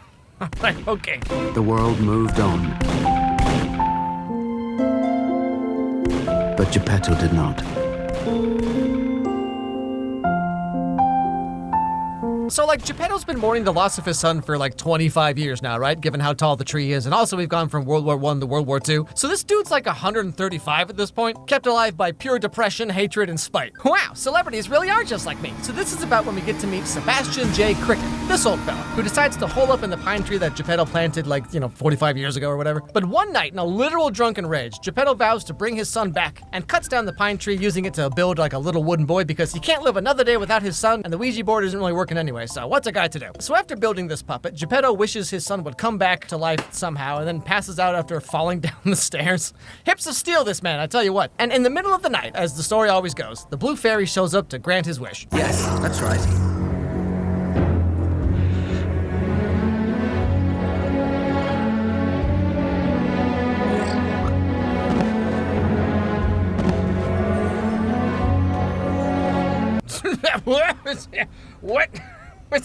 What is, excuse me? What is this biblically accurate demon spirit? This is not what I was expecting. So the spirit demon thing says that she'll bring Pinocchio to life, and it's Sebastian J. Cricket's job to be his conscience. And if he does this, then the spirit's gonna grant him one wish, anything he wants. Little wooden boy made of pine, we shall call you Pinocchio.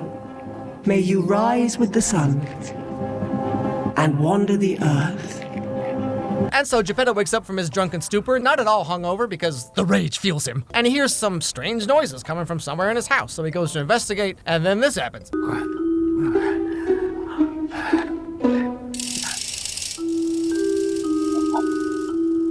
Good morning, Papa! What is this? What kind of sorcery? You wanted me to live. You asked for me to live.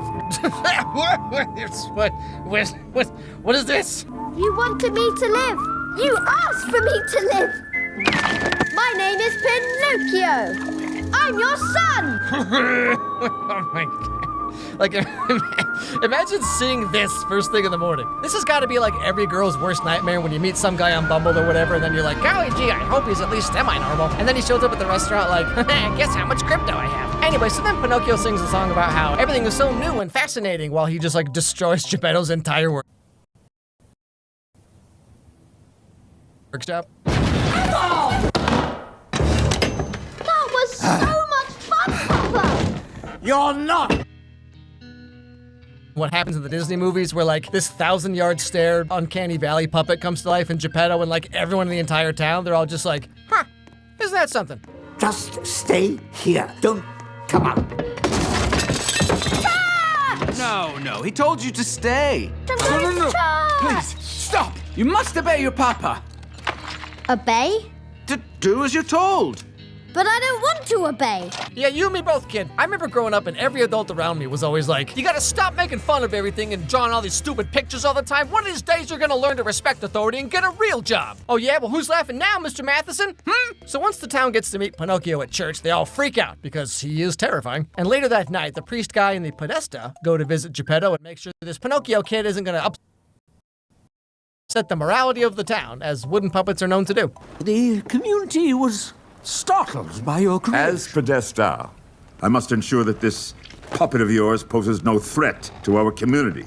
This abnormal boy lacks discipline. Look at my boy, Candlewick. Yes. A model fascist youth. Oh wow.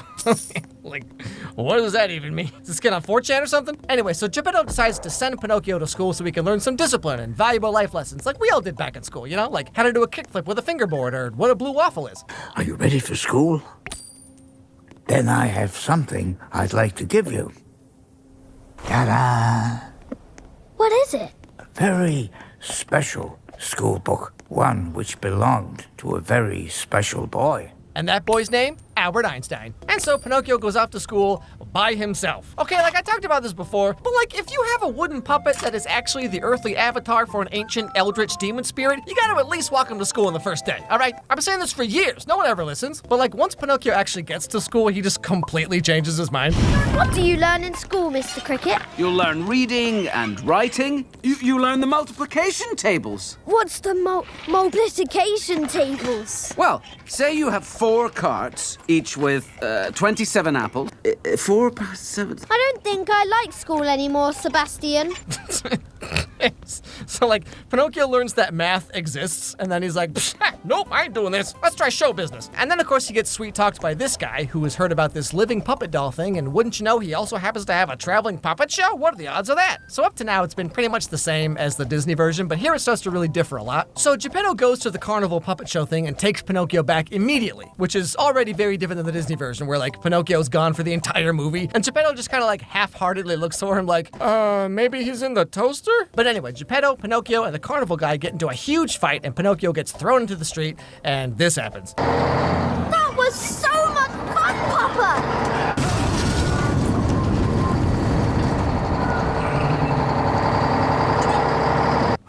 That's what happens when you let your children run wild. Pinocchio was dead. They killed Pinocchio? He just dies? And so then Pinocchio gets sent down to hell. I swear to you, I'm not making this up. He just gets thrown right down to the underworld where they carry his casket to wherever all the dead bodies end up. Oprah's basement? I don't know. But wouldn't you know, Pinocchio's not actually dead because he is a god after all. Anyway, so like I said, Pinocchio is down in hell, as he deserves, and he has to go talk to the boss, which turns out to be like the sister, I think, of the demon spirit thing from the beginning of the movie. She gave you life Pinocchio, when you were not supposed to have it. As a result, you cannot truly die. Oh boy, and that's good, right? The one thing that makes human life precious and meaningful, you see. Used to be N with an E, but now I just don't even know what I'm doing here anymore. So we find out that because Pinocchio is not a real boy, TM, he cannot die. So his soul or whatever will be sent here until the sands of this hourglass run out, and then he'll be sent back to the mortal world until he dies again and then comes back and so forth. But anyway, so Pinocchio comes back to life and everyone's like, huh, that's weird. And now suddenly everyone wants a piece of him. He either performs or you owe me 10 million lira. He must be drafted into the youth camps by law. You will learn to fight and fire a weapon and be a real Italian boy. Like a real Italian boy. Woohoo! So now, obviously, we've deviated very far away from any Disney interpretation of this story. So, like, Geppetto is now stuck between whether he should give Pinocchio to the carnival guy, or else he has to pay him like $1 bajillion, or send Pinocchio away to the military because that's the law, apparently. I owe that man a fortune, and you will be taken far away and recruited into military youth camp. And now, look what you've turned me into. You are such a burden. Dad, is that you? So, like, okay, we have Pinocchio here who just came back to life after visiting the underworld, and then it's like, Father, I've come back to life. Yeah, that's cool or whatever, but like, why you gotta be so annoying though? And Pinocchio's not really sure how to feel about all this. Sometimes fathers feel despair, like everybody else. And they say things they only think they mean in the moment. But with time, they learn that they never really meant it at all. Yeah, you know, it's kind of like that time when I was going through a phase where I was like, I really wish I could date one of those quirky manic pixie dream girls. They're so perfect. And then I finally did, and turns out, yep, never doing that again. Anyway, so Pinocchio, not wanting to be a burden on his dad or anyone, decides to run away to the circus and send Geppetto all the money he makes that this dude will totally, definitely pay him. So, what do you know? Problem solved. And like, just a quick aside here, okay? But like, this Sebastian J. Cricket dude, like, literally does nothing throughout this entire movie. Like, honestly, why is he even here? But like, literally all he does is just serve as a kind of out-of-place slapstick comic relief character. The pain. I mean, I'm not sure that line was read the way it was supposed to be. Oh, the pain. Anyway, after Pinocchio rejoins the carnival, they pack up and leave town, so Geppetto and Sebastian have no idea where he is now. And then Pinocchio ends up traveling on a world tour, all through Italy and like one other city somewhere else. It's kind of like when bands and singers do like a world tour, you know, and then it's like Vancouver, London, and 38 US cities. And Geppetto follows him all around Italy, but he's always like 2 steps behind and can't quite seem to catch up. So then he gets on a small fishing boat to like go across this like river or something, and wouldn't you know, he gets eaten by a giant fish. Arrivederci!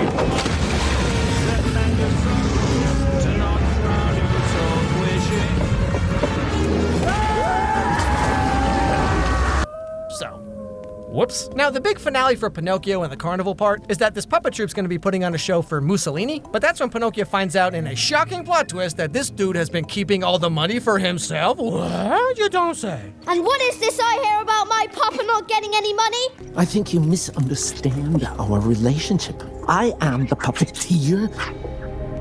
You are the puppet.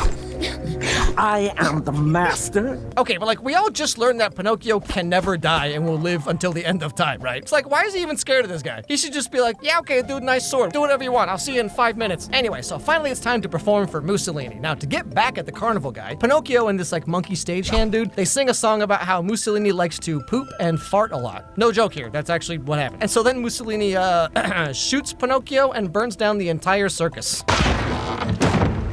Oh, hi, it's me. And so once again, Pinocchio goes to talk to his devil goth chick friend about how death is cool or whatever, and then the conversation takes a real sharp turn. I could get killed a lot. I'm the luckiest boy in the world. Life can bring great suffering, and eternal life can bring eternal suffering. While you may have eternal life, your loved ones, they do not. Why is this movie gotta make me rethink my whole life all of a sudden? And like, weren't we just singing about farts like 30 seconds ago?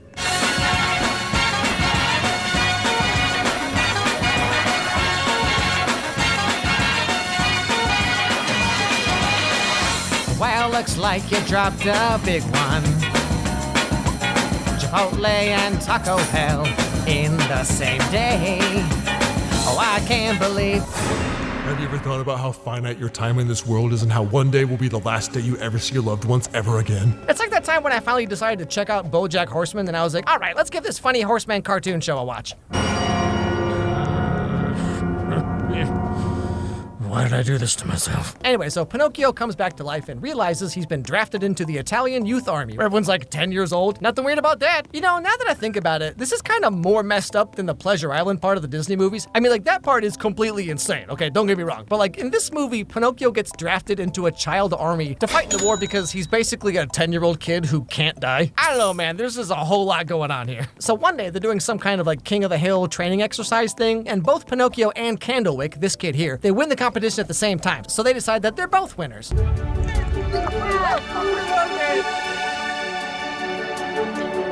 You're both here. Why? We both won, Father. And how did you come to that conclusion, may I ask? It was a tie. But then Candlewick's dad, who is the Podesta from earlier and also is in charge of the child army, like, he tells his son to shoot Pinocchio. And then he gets bombed by an enemy plane. Pinocchio flies off in the explosion and then wakes up crucified to a cross by the carnival guy. It's like, I swear, this all happens in the span of like 2 minutes. Huh? Candlewick! Bonjour, mon étoile. Is our contract worth nothing? I'll do my part, and you will burn bright, like a star. You know, I thought the live-action Pinocchio was kind of messed up, but like, oh my goodness. This is just like, I don't even know what to say here. Whatever I thought I was gonna get from this movie, I got so much more. But anyway, then the monkey guy helps Pinocchio at the last second, a la Darth Vader versus the Emperor, and the carnival guy ends up smashed against a rock in the ocean. Like, I don't think I can show this part on YouTube, but like, trust me, this dude is just like pulverized on this rock. So the rest of the movie after this is pretty much what you all know about Pinocchio. Like, he's in the ocean trying to get back to Geppetto. He gets swallowed by the same giant fish, and, you know, you get the idea. Except this time, instead of making the fish sneeze with, like, a fire or whatever, they realize they can climb out if Pinocchio just, like, tells a bunch of lies so his nose grows a bunch. Oh, Papa, I hate you! What? Well, what do you... And I hate you too, Spazzatura! And you, Sebastian J. Cricket! Yes, I see! Lie, my boy! Now, like, okay, I said this back in my other Pinocchio video, but in these movies, like, it just shows that lying is a great way to get out of a tight situation. Like, everyone seems to remember the Pinocchio movies being about how lying is bad because his nose grows and everyone can tell when you're lying or whatever, right? But never in any of these movies has lying ever had any negative effect on anything. It's only ever helped Pinocchio. Yes, that's it! Lie! My name is Panuccio! Oh, Pinocchio! I love the smell of onions! I love what? Sure, honey, I'd love to watch more Too Hot to Handle. Yes, honey, if you somehow magically turned into a worm, I would absolutely keep dating you. Oh yeah, I definitely think all your personality quirks are adorable and very endearing, and I love answering all your random hypothetical questions. Now, in the Disney Pinocchio movies, after they escape Monstro, like, he's just like, well, shucks, guess I'll just go back to terrorizing the ocean or whatever it is I do. But in this movie, yeah, you are not prepared for this.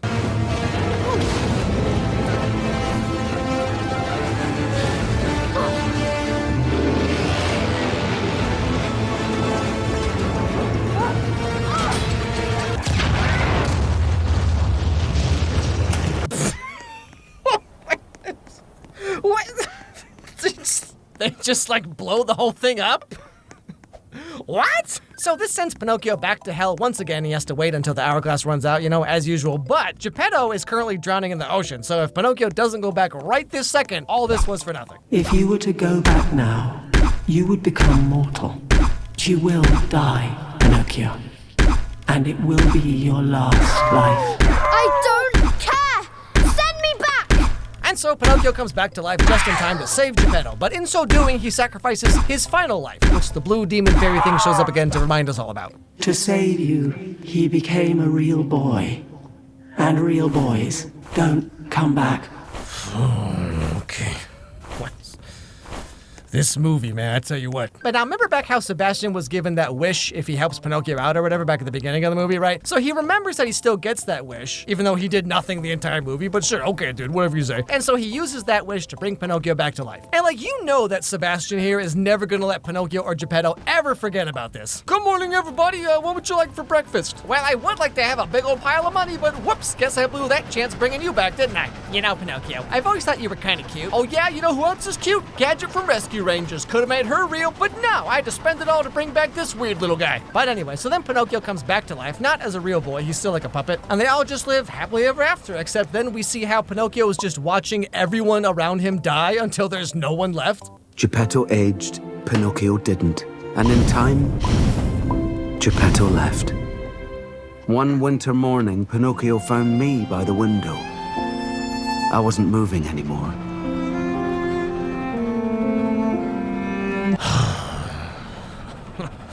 This is like the most depressing ending to any movie I think I've ever seen. And so they all lived happily ever after for about 3 weeks until everyone else died and Pinocchio now wanders the earth alone forever.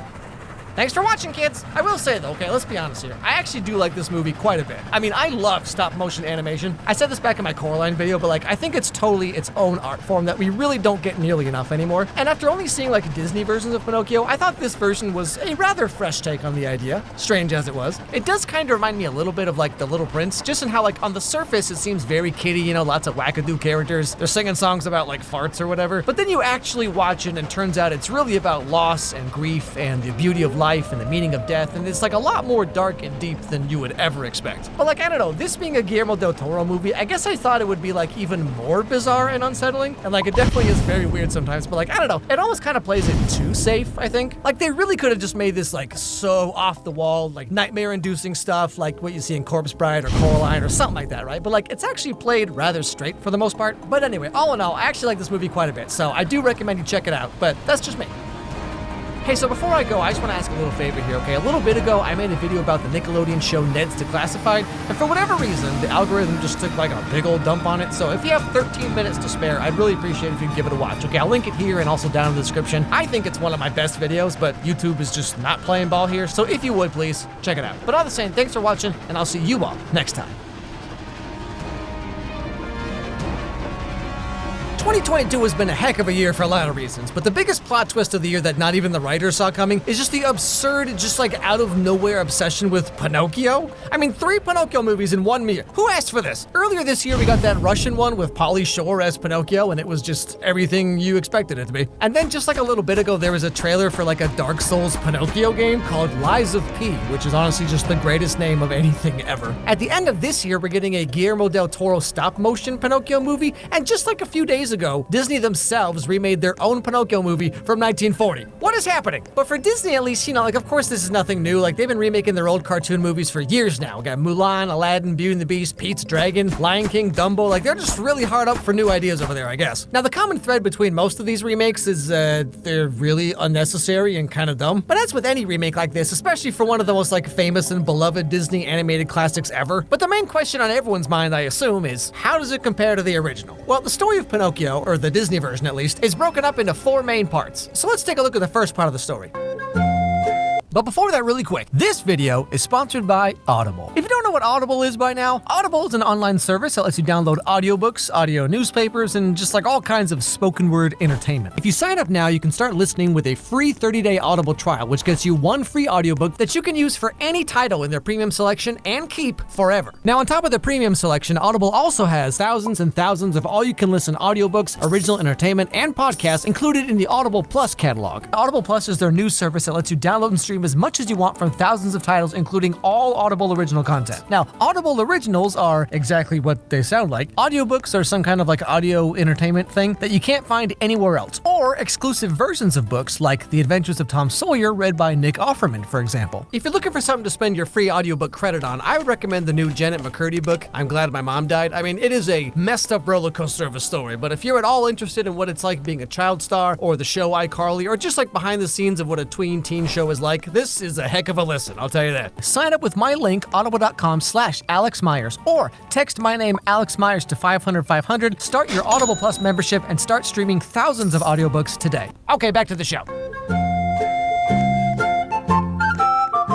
The beginning of this movie is more or less the same as the 1940 original version. We meet Jiminy Cricket, who has just gone from cute to disturbingly realistic. He does have some drip though, I'll give him that. Now, to get out of the cold, Jiminy sneaks into the house of Geppetto, who has just completely lost his mind apparently. Figaro, all finished. What do you think, huh? Oh, really? Sir? That is a cat. As the scene goes on, we get one of the first major deviations from the original, where we get a little more backstory about Geppetto. Oh, it is so young. Songs unsung. Oh, what might have been. I see him in my dreams. So perfectly, it seems. I could only make these dreams come true. Now, I guess this was maybe hinted at in the animated version, but here they make it very clear that Geppetto was building Pinocchio because he's trying to bring back his son who died when he was like a little boy or whatever. Because, you know, back in the day, people would just die if like the wind changed direction or something. So for the last, like, I don't know, 40 years or whatever, he's been trying to rebuild his dead son. So I assume just like right out of frame off to the side, there's like this giant pile of half-sentient automaton children, you know? But mind you, that's not all for dear old Geppetto over here. My clocks, they mean everything to me. Are my most special creations. I made them for my beloved Costanza. And she loves every one of them. That's right, my man has not one but two tragic Joker backstories. His son died and his wife died, who loved clocks. I don't know how this dude managed to find one of those elusive clock girls, but you know, hey, what do I know? But you see, the real plot twist comes at the end of the movie when we find out that Geppetto actually murdered both of them. And he makes a clock for every new victim and traps their soul inside or something. I don't know, let's circle back, I'm working on it. But yeah, so for the last several decades, I assume, Geppetto's been spending his days making wooden clocks and figures of very voluptuous women. I mean, this guy knows what's up. No. Why? Because he likes you. Oh, Figaro, no. Even Cleo thinks he's very, very handsome. Okay, wow, hold on a second here. Why is this fish so hot? Like, who was the executive who pushed for this? Some dude saw Angelina Jolie in Shark Tale and was just like, yes, my time has finally come. So then Geppetto goes to bed at the ungodly hour of 9 p.m. and wishes on a star that his Pinocchio doll would come to life as a real boy, but not before he does this.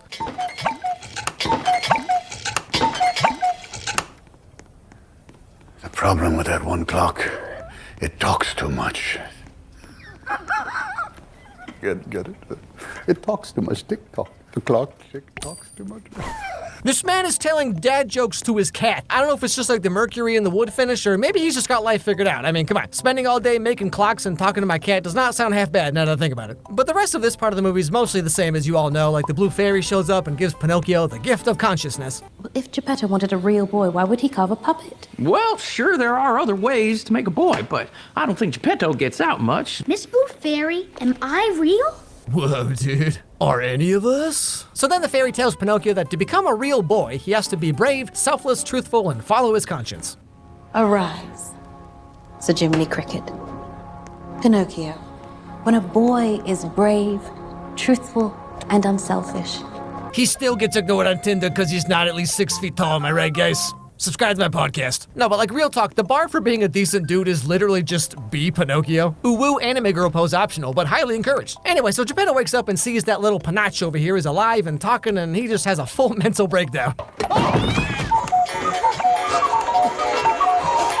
So this brings us to the end of the first part of the Pinocchio story, and like I said, it's not too different from the original, although they did cut out the hot and heavy romance between Figaro the cat and Cleo the fish. I mean, let me tell you, back in the 1940 movie, this fish had it so bad for this cat. And so this brings us to part 2, the puppet show.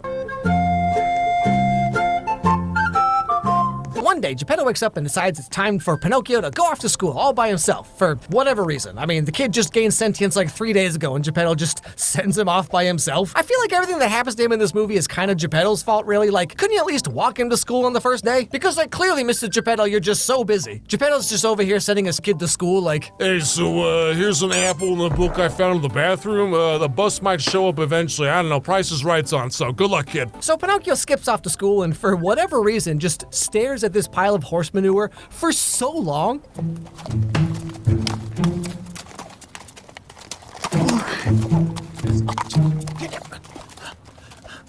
Gideon, a thing like that could be worth a fortune to... Way to get to school. Like, is this a joke? Is this supposed to be funny? What is even happening right now? So Jiminy wakes up late, and this introduces us to a new character in the movie. Could you do me a giant favor and airlift me to the school? Asleep on the job, huh?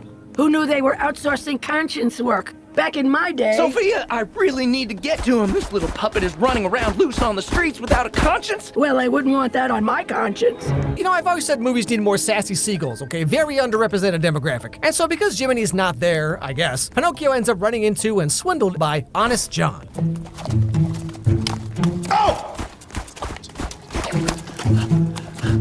Gideon, a thing like that could be worth a fortune to someone. Let me see. Who would pay for a living pup?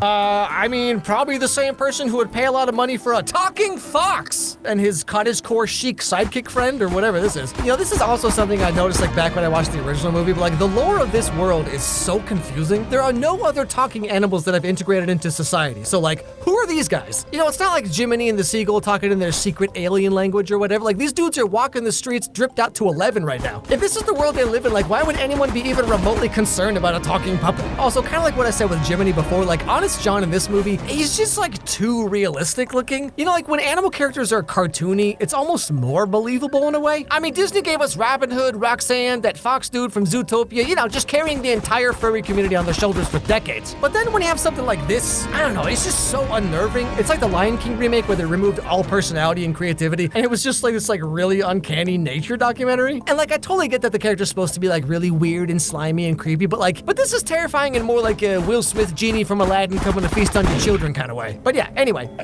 I'm speaking of the theater. Bright lights, music, applause, fame. Fame? But I want to be real. But my father said I should go to school. Of course he did. All parents say that. But it doesn't recognize your genius. Who needs an education when one has such a personality? Why even bother thinking about the future when you can just do shirtless backflips on TikTok? Why, he is a natural-born actor, right, Gideon? And not just an actor, an entrepreneur, nay, an influencer. No, he did not. They did not make him say that. We need a simple, strong stage name. Schlab Oakley. Chad Log? I've got it. Chris Pine. It's already started. Here we go. It's too late now. Save yourself. So Jiminy helps save him from John, and then they finally go off to school where the teacher just has this like magic puppet trauma or something. I don't know. Like, he's just like, he's not having any of this Pinocchio nonsense. Out! Get out! Get out and stay out!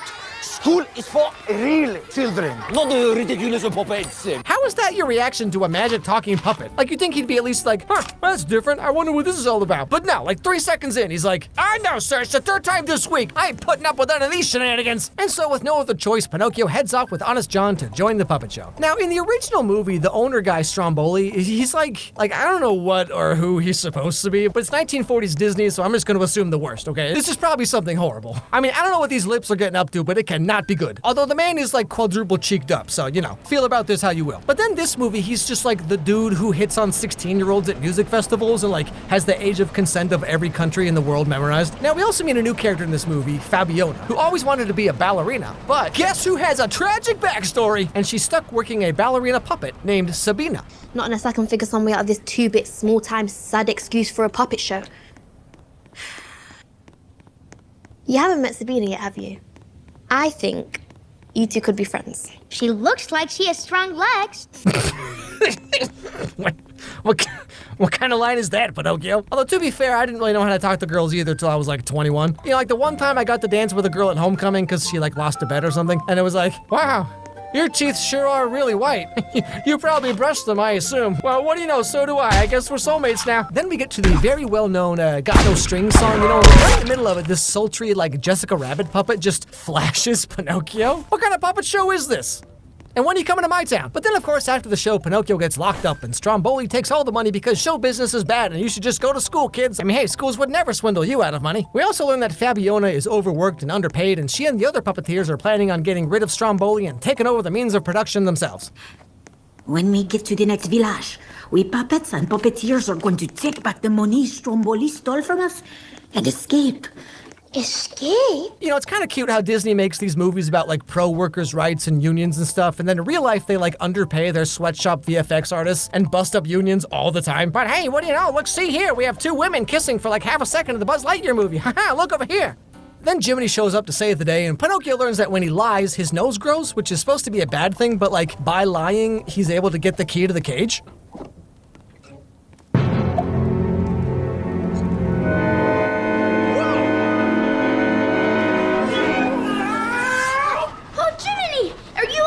So like, what is the moral of this movie? Like, lying is good sometimes? Hey kids, let me just sit backwards in this chair real quick and tell you about how lying can be a great way to get what you want. And like, everyone remembers the parts about Pinocchio lying and like his nose and all that stuff, but like nothing in the movie, the old one or the new one, has anything to do with lying. Like he gets tricked and bamboozled by adults who should know better, but like lying never gets him in trouble. In fact, in this movie, like it only helps him. Also, they just like totally nerfed his superpowers in this remake. Like in the old movie, he tells so many lies that he creates life. This kid was an eldritch god. Like telling lies gives him Infinity Stone powers? I'm telling you, like creating life out of nothing by lying, that's an S-tier superpower, okay? I mean, the only thing more powerful than that is like Mrs. Incredible's dump truck, all right? So now we're on to the best part of either movie, Pleasure Island.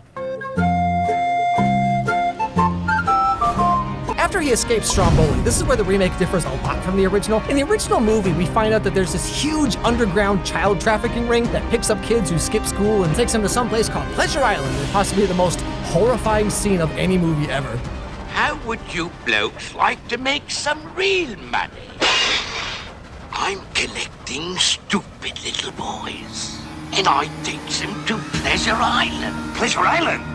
But the law, they never come back as boys.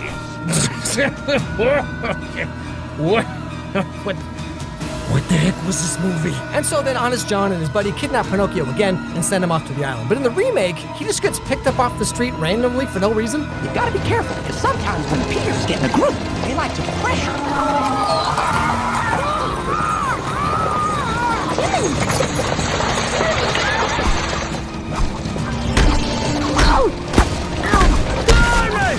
Like, not only is this way less sinister, but like, I feel like the moral implications are also just completely lost. Like, originally he gets tricked again by Honest John, and his innocence is once again taken advantage of. But in this one, he's just like in the wrong place at the wrong time. And then all the kids sing a song about how peer pressure is cool. But like, it's not even peer pressure. My dude's just like stuck on a screaming donkey. What is he supposed to do? But anyway, so then we get to meet Lampwick, who in this movie is like some random kid from Brooklyn.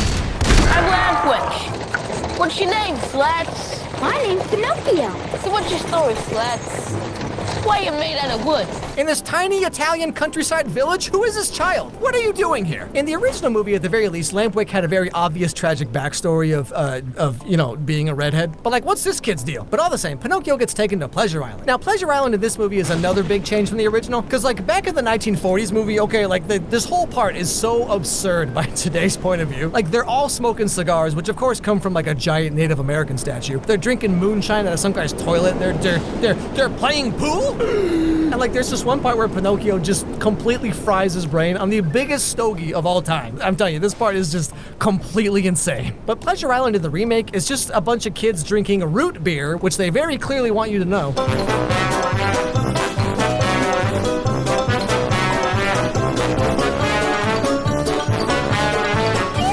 Root beer! Mom, free root beer! And then they eat some candy and smash stuff in places that are specifically made for them to smash things in. I guess there is this one part where Lampwick does take his like giant root beer mug and like throws it off the Ferris wheel and just like murders a kid.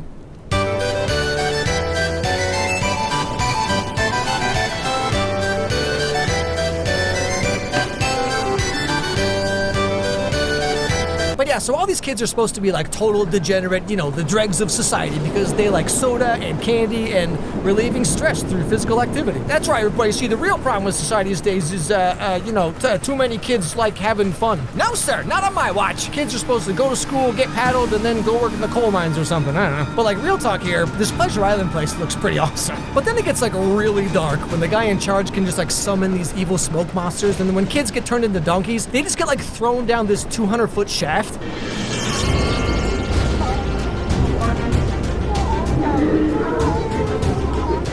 Jeez, Disney, what It's just really necessary. Anyway, so Lampwick gives Pinocchio some life advice, you know, as 8-year-olds are known to do. I still say it's not right to yell right as somebody's about to make a shot.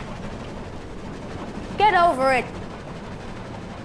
Everybody knows psyching out your opponent is a great strategy.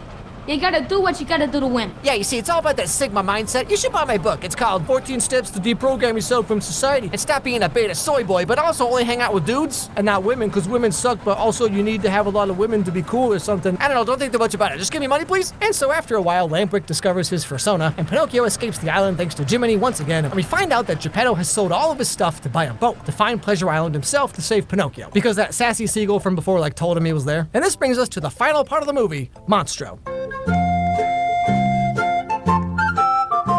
So, Pinocchio finds Geppetto in 5 minutes, and after explaining the entire movie to him, Yes, and a puppet show and made lots of money. But then I got kidnapped and was locked in a birdcage. Then I got scooped up by a coat full of foolish kids. I was taken to Pleasure Island, where I learned to drink. I forget what they called it. But anyway, Pleasure Island was bad because I grew dark ears. I was chased by the Beaver creatures. You did all that in one day? they then get eaten by Monstro the Sea Monster for 4 seconds, and then they make him sneeze and they're out of him again. In the original movie, it made a lot more sense because Geppetto was already eaten by Monstro and Pinocchio and Jiminy had to go save him. But this whole part in the remake is so unnecessary. We just had this whole Pleasure Island evil spirited away smoke monster escape scene, and then they throw in Monstro at the end just because they have to, I guess. But anyway, so at the very end of the movie, we think Geppetto is dead, but Pinocchio brings him back to life with his star magic, and then weirdly, the ending of the movie is just left ambiguous. So, in the end, Pinocchio did prove himself brave, honest, and unselfish. And since then, many stories have been told about him. People say he was transformed into an honest-to-goodness real boy. Did that actually happen? Who knows? But you see, what actually happens is after Pinocchio turns into a real boy, he breaks that child trafficking ring wide open, he goes into witness protection, and becomes Eric from Little Mermaid. Prove me wrong. But also, as a puppet, Pinocchio can move his limbs super fast, he can breathe underwater, bring people back to life, but then he turns into a real boy and loses all of his powers for what? So he can play with a hoop and a stick and then send text messages like, "Hey, what you doing? Hey, you up? Hey." You know what? I'm sick of being ignored and strung along. You can just do whatever you want. I'm never texting you again. Enjoy your sad, lonely life. Hey, you up? But seriously, this kid's giving up all of this cool stuff so he can go to school and live a normal life. Yeah, okay, trust me, I've been there, my dude. Life sucks. Take it back. It's like the Beast from the Beauty and the Beast remake, how he's super strong, super fast. He lives surrounded by ethereal magic. And then in the end, he just transforms into some divorced math teacher. And Emma Watson's can we change him back? But yeah, so in conclusion, Disney has once again given us a terrifyingly soulless remake of an older movie that no one asked for a remake of. I guess getting rid of all the smoking is a good improvement because the original movie, it is just hilariously absurd how much of it there is. But as per usual, they removed some stuff that was kind of important to the message of the movie, and they added in a bunch of other stuff that serves no purpose other than filling time, I guess. And then they cut the Monstro part down to a couple minutes. So basically, it's more or less what we all expected. Who knew?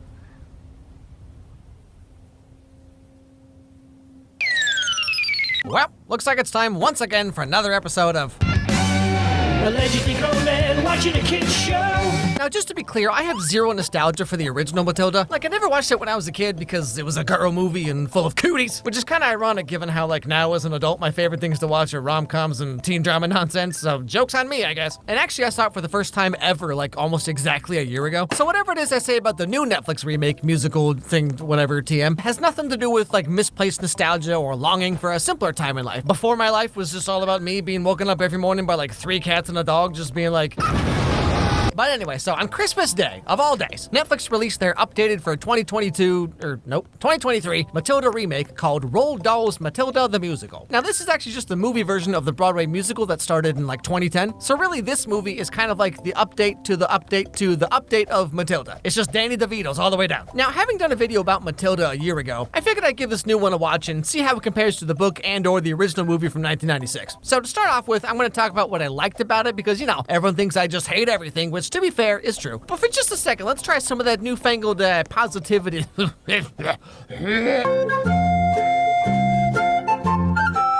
So even though this movie is not actually a Netflix movie per se, like they're just distributing it outside the UK, but it looks and feels exactly like a Netflix movie, okay? And by that I mean it looks incredible. I mean the sets, the costumes, the color theory, like sure, the saturations kind of just turn up to 11, you know, but like that's how every movie is that's not Twilight. Like we all just forget the movies looked like this, you know, and everyone was just okay with that. But real talk, the school looks amazing. Miss Trunchbull's whole outfit is perfect. The grime on the walls, the chipped paint, the way the school looks like a mental institution, like everything is just looks perfect, okay? A+, no notes. Now speaking of Miss Trunchbull, the original movie's Miss Trunchbull was really just like absolute perfection. Fresh meat. Amanda Thripp. But I gotta say, Emma Thompson here does an amazing job. Like this version of The Trunch doesn't really differ that much from like the original version, but it's just more of that, you know what I mean? What is your name? Matilda. Matilda Wormwood. I like troublemakers, Wormwood. They make such a lovely sound when they snap. Like, you got all the classics. You got the hammer throwing the kids by the hair. You got putting kids into Iron Maiden torture chambers. There's even some new stuff, like blowing kids up with landmines. What? Excuse me? What is this? Just blowing them up in the middle of a song? As one does on a Tuesday. Although, to be fair, okay, obviously Emma Thompson has to undergo a huge amount of makeup, prosthetics, probably some kind of special effects in here somewhere, like, to achieve the look that Pam Ferris could pull off effortlessly, okay? So, you know, make of that what you will. Now, you. Front of the class. Next time I tell you to empty your pockets, you'll do it faster, won't you? Excuse me, Trunchbull. Miss Honey, this could be the most interesting thing you've ever done. Now, I've never seen the stage production of this musical, okay, but as someone who used to suffer from chronic theater kidderia, I gotta say, the songs in this movie are pretty good. You can tell they were done by, like, actual Broadway musical people and not just songs that clearly exist to just sell merch or whatever. I mean, I've covered a lot of musical movies over the years, and I can tell when the heart's actually in it versus, like, someone just picking up a paycheck, you know what I'm saying? But all the songs in this movie are great. The performances are perfect. Everyone does an amazing job. Everything's wonderful, except... Like, I've talked in my videos before sometimes about how, like, some of these movies have way too many songs and it kind of, like, hinders the storytelling. But believe you me, okay, I was not prepared for how many gosh darn songs there are in this movie. And sometimes it's, like, literally, actually, like, there'll be a song, 4 minutes of talking, and then there's another song. It almost feels like it's a parody of musicals or something, because literally it's like... So yeah, that's how I feel about breakfast cereal. Uh-oh, I'm having a feeling. I mean, like, it's not even really a musical. It's kind of like Hannah Matilda in concert. Now, obviously, there's gonna be songs in musicals, okay, dude. That's fine. But, like, because there are so many songs in this movie, there are so many friggin' songs in this movie, you have no idea. It really kind of messes up the pacing and the flow of the story, like, a lot. To fit all the songs in the movie, the whole thing is edited like a Mr. Beast YouTube video where there's just, like, always so much happening every moment. And, like, we get no time to sit and think and appreciate what just happened because, like, they just immediately slap you in the face with, like, 3 more songs. Like, in one scene, this kid gets blamed for putting something on Miss Trunchbull's chair, and so she's out to, like, you know, Trunchinate him. This isn't school. It's a prison. You don't want to get noticed. And not by Agatha. Stay safe. She turned one kid inside out. He had to walk around in cling film to keep his organs in. And Matilda comes up with an idea to get him out of trouble, but then immediately after this kid's problem is resolved, in the same scene, Miss Trunchbull throws Amanda Thripp because she has pigtails and her mom is a twit. Is working hard to manage migraine one big nope? It may be time to say yeah to Vyepti. Vyepti is an IV infusion that helps prevent migraine attacks. I hate pigtails. But my mummy likes them. She says they make me look pretty. Well, your mother is a twit!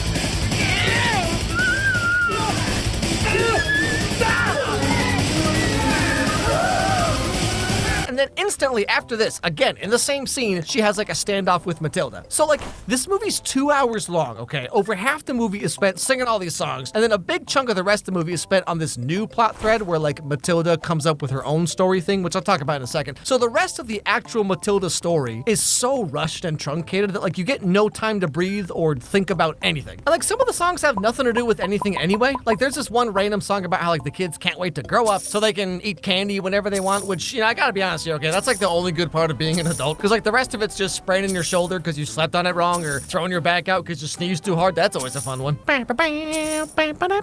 So like I said, a big part of the movie is about Matilda telling Mrs. Phelps here this story that she's writing. And the story is based on all the stuff that's happening to her in the movie. It's about these two like circus performers who like the girl gets prego. And they have to do this dangerous stunt with like sharks and dynamite or whatever. The burning woman hurling through the air with dynamite in her hair over sharks and spiky objects. Caught by the man, locked in the cage, and... It is the most dangerous feat ever in the world ever! And the girl ends up getting hurt and dies after the baby's like... And this baby has to be taken care of by her evil step-aunt who treats her like garbage and you know, that kind of thing. Now, what we're going to find out is that this story Matilda's writing is actually Miss Honey's backstory. Why did you get the scarf? Oh, it was my father's. Mum gave it to him before she died. She was an acrobat. And my father was an escapologist. The people in my story. I thought I was making it up, but it's real. It's you. It's your life. And like, so Matilda tells Miss Honey her own life story to her, and she's like weirdly calm about this 6-year-old girl she met like a week ago just knowing her entire life. Wow, Miss Honey, isn't it weird how you lost both your circus parents and then you had to live with your aunt and then in middle school you started writing Sonic fanfic because you couldn't tell if you like Shadow or Rouge more? So you were like, why not both? But then you discovered Shigo from Kim Possible and that just threw a monkey wrench and everything now, didn't it? But now that you're an adult and you're so jaded from past relationships that you just lay in bed at night and imagine the person of your dreams randomly sitting next to you on the bus and talking to you, but you know that even if that happened in real life, you're too jaded and traumatized to talk back to them, so even if the perfect person showed up, you'd actually never give them a chance anyway, and this thought keeps you up at night and you haven't had a full night's sleep in like 5 years? Yep, this is how I die. My father died when I was young. My aunt became my legal guardian. She even produced a document that said my father gave her his house. I've always felt it was suspicious. You think she did him in? Wait, what? Who is this kid? You think she fed him to the sharks? Gave him the old cement galoshes? For every movie or TV show or whatever, like, you have to suspend your disbelief to a certain extent, right? But for musicals, like, you really have to just accept that, like, yeah, of course everyone's gonna sing the song about being constipated or whatever. Like, that's what you came here for, right? But the fact that this is a musical to begin with, like, it kind of makes a lot of the insane parts of the story, like, seem pretty tame. I think a perfect example of this is the chocolate cake scene. Now, in the book and the original movie, okay, this scene is appropriately shown as, like, a prime example of how sadistic and soulless Miss Trunchbull is, especially in the movie. Like, there's some whimsical music that plays in the background or whatever, but like for the most part, this scene is just a long, very unsettling, lingering montage of this kid being forced to eat a cake that weighs more than he does.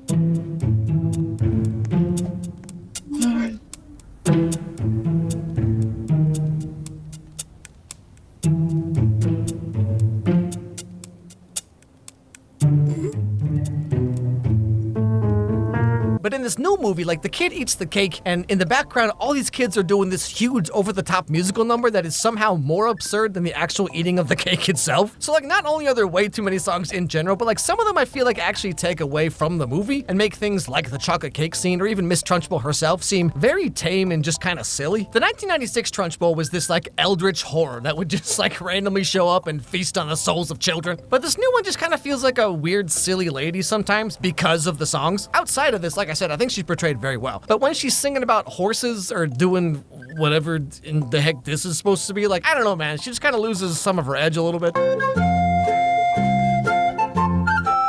One of the things about this movie that really struck me while I was watching it is it kind of misses the whole point of like what the story of Matilda is. Like, everyone always remembers all the crazy wackadoo stuff, right? Like Miss Trunchbull, the chocolate cake, Matilda gets Avengers powers, all that kind of stuff, right?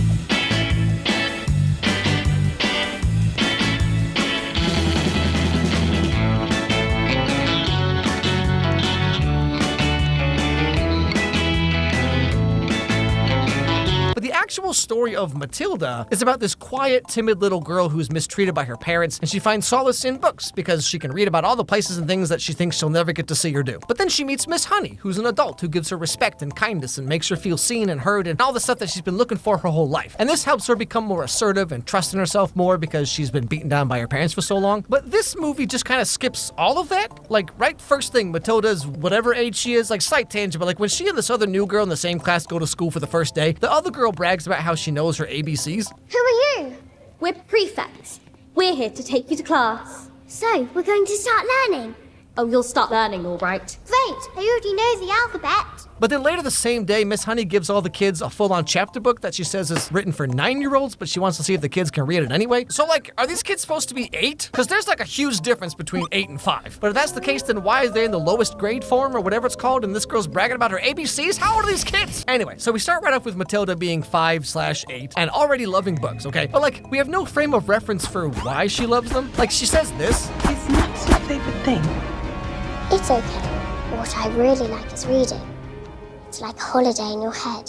And like I mentioned earlier, a huge chunk of this movie is spent with Matilda making up her own story that she tells to Mrs. Phelps. But in the original movie, we get this whole story arc that shows us exactly what books mean to Matilda. How she started going to the library by herself and was reading Charles Dickens when she was like 4 or whatever. And how books were like the only happy thing in her life because she's like a proto Harry Potter or something. So Matilda's strong young mind continued to grow, nurtured by the voices of all those authors who had sent their books out into the world. These books gave Matilda a hopeful and comforting message.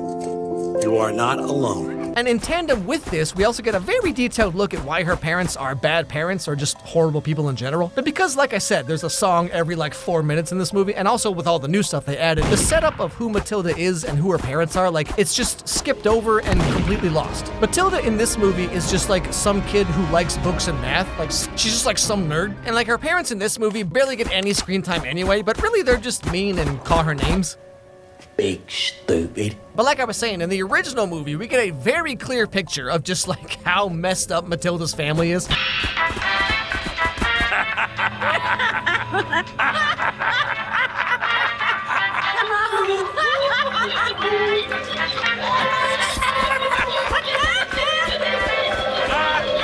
So Matilda turning to books as her oasis or whatever you want to call it, like, it not only makes sense, but it's also like a hugely pivotal part of her character. And this new movie, like I've said, it just kind of completely misses the point of her being a shy, timid, quiet girl who loves books because she's been rejected by her parents at every turn. And then we see her become more and more sure of herself when she meets Miss Honey, who supports her interests. Until at the very end, when we find out that Matilda's had adoption papers in her bag for the entire movie. Absolute legend, this kid. And in the ultimate act of her going for what she wants, she like forces her parents to sign her away to Miss Honey. But in this movie, like, Matilda is already this like spitfire, totally sure of herself, no nonsense crusader of justice. And that's not right.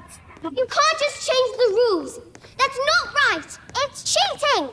If people do scary things to you, you can just do scary things back. Like, the very first thing she does is sing the song about how being 5 years old is no excuse not to fight the power, my dude. Like, I can't play the song because of YouTube copyright shenanigans, but like this whole intro, she's just like, hey, fellow 5-year-olds, you know what sucks? Having parents, am I right? Let's make chloroform and see what happens. It's just her putting on a backwards hat, jumping in a Barbie Jeep, and just, F you, Mom and Dad. In the original movie, there's this part where Matilda's dad's asking her brother to add up a bunch of numbers, but of course Matilda can do it faster. What was my profit for the day? Can you repeat the last one? $10,265. You're a little cheat. You saw the paper. From all the way over here? Now, this to me is a pretty hard-hitting scene here because, like, even though her parents are so horrible, right? She clearly wants them to approve of her or at least, like, give her some kind of positive attention. Like, there's a lot of depth and nuance to the character of Matilda and, like, why she is the way she is. But this new Matilda's just so perfect and flawless and one-dimensional the whole way through. And she just stays this way through the whole movie. Like, she has no character arc or personal growth of any kind. That's not right. He didn't do anything. Now, speaking of missing the point, when I watched the original movie for the first time last year, one of the things that I found really interesting is how a lot of this movie was filmed like from the perspective of a kid. Like, you have these low camera angles, the warped lenses they use, the way people talk to Matilda, how all the stuff like happens to her and around her. Like this scene with her dad. Listen, you little wiseacre. I'm smart, you're dumb. I'm big, you're little. I'm right, you're wrong. And there's nothing you can do about it. I think this is a perfect example of how when you're a kid and adults put you down or insult you or whatever, like basically this is how it sounds. What they actually say to you is largely irrelevant because as a kid, all you hear is, I'm right, you're wrong, I'm big, you're little. And so of course you just can't wait to grow up because as a kid, your world logic is that big people are right and smart and you are not because you are small. My idea of a perfect school is one in which there are no children at all. Amanda Thripp. Yes, Miss Trunchbull. Any packages come today? Where'd all this come from? Library. You've never set foot in a library, you're only 4 years old. 6.5. But this new movie, because of all the songs and the huge set pieces and the bombastic choreography, drone shots, whatever, like it totally loses what made the original movie so unique and ever relevant. Because like this movie is about kids doing stuff, but the original movie was more about like being a kid. Get up! Can you spell? Miss Honey taught us how to spell a long word yesterday. We can spell difficulty. She taught us with a poem. A poem? How sweet. What poem would that be? It felt like a movie that spoke to kids on their level without insulting their intelligence, but also not inflating it either. This new one just kind of feels like one of those things where it's like, hey kids, adults are done, right? Let's set them on fire. But like that's actually pretty much what the ending message of the movie is, because like throughout the movie, Miss Trunchbull is always talking about how like every kid is just waiting for their chance to waterboard their parents and ride skateboards. Bambinotum est magitum, children are maggots. It is my belief that Matilda Wormwood is a genius. What? No. No.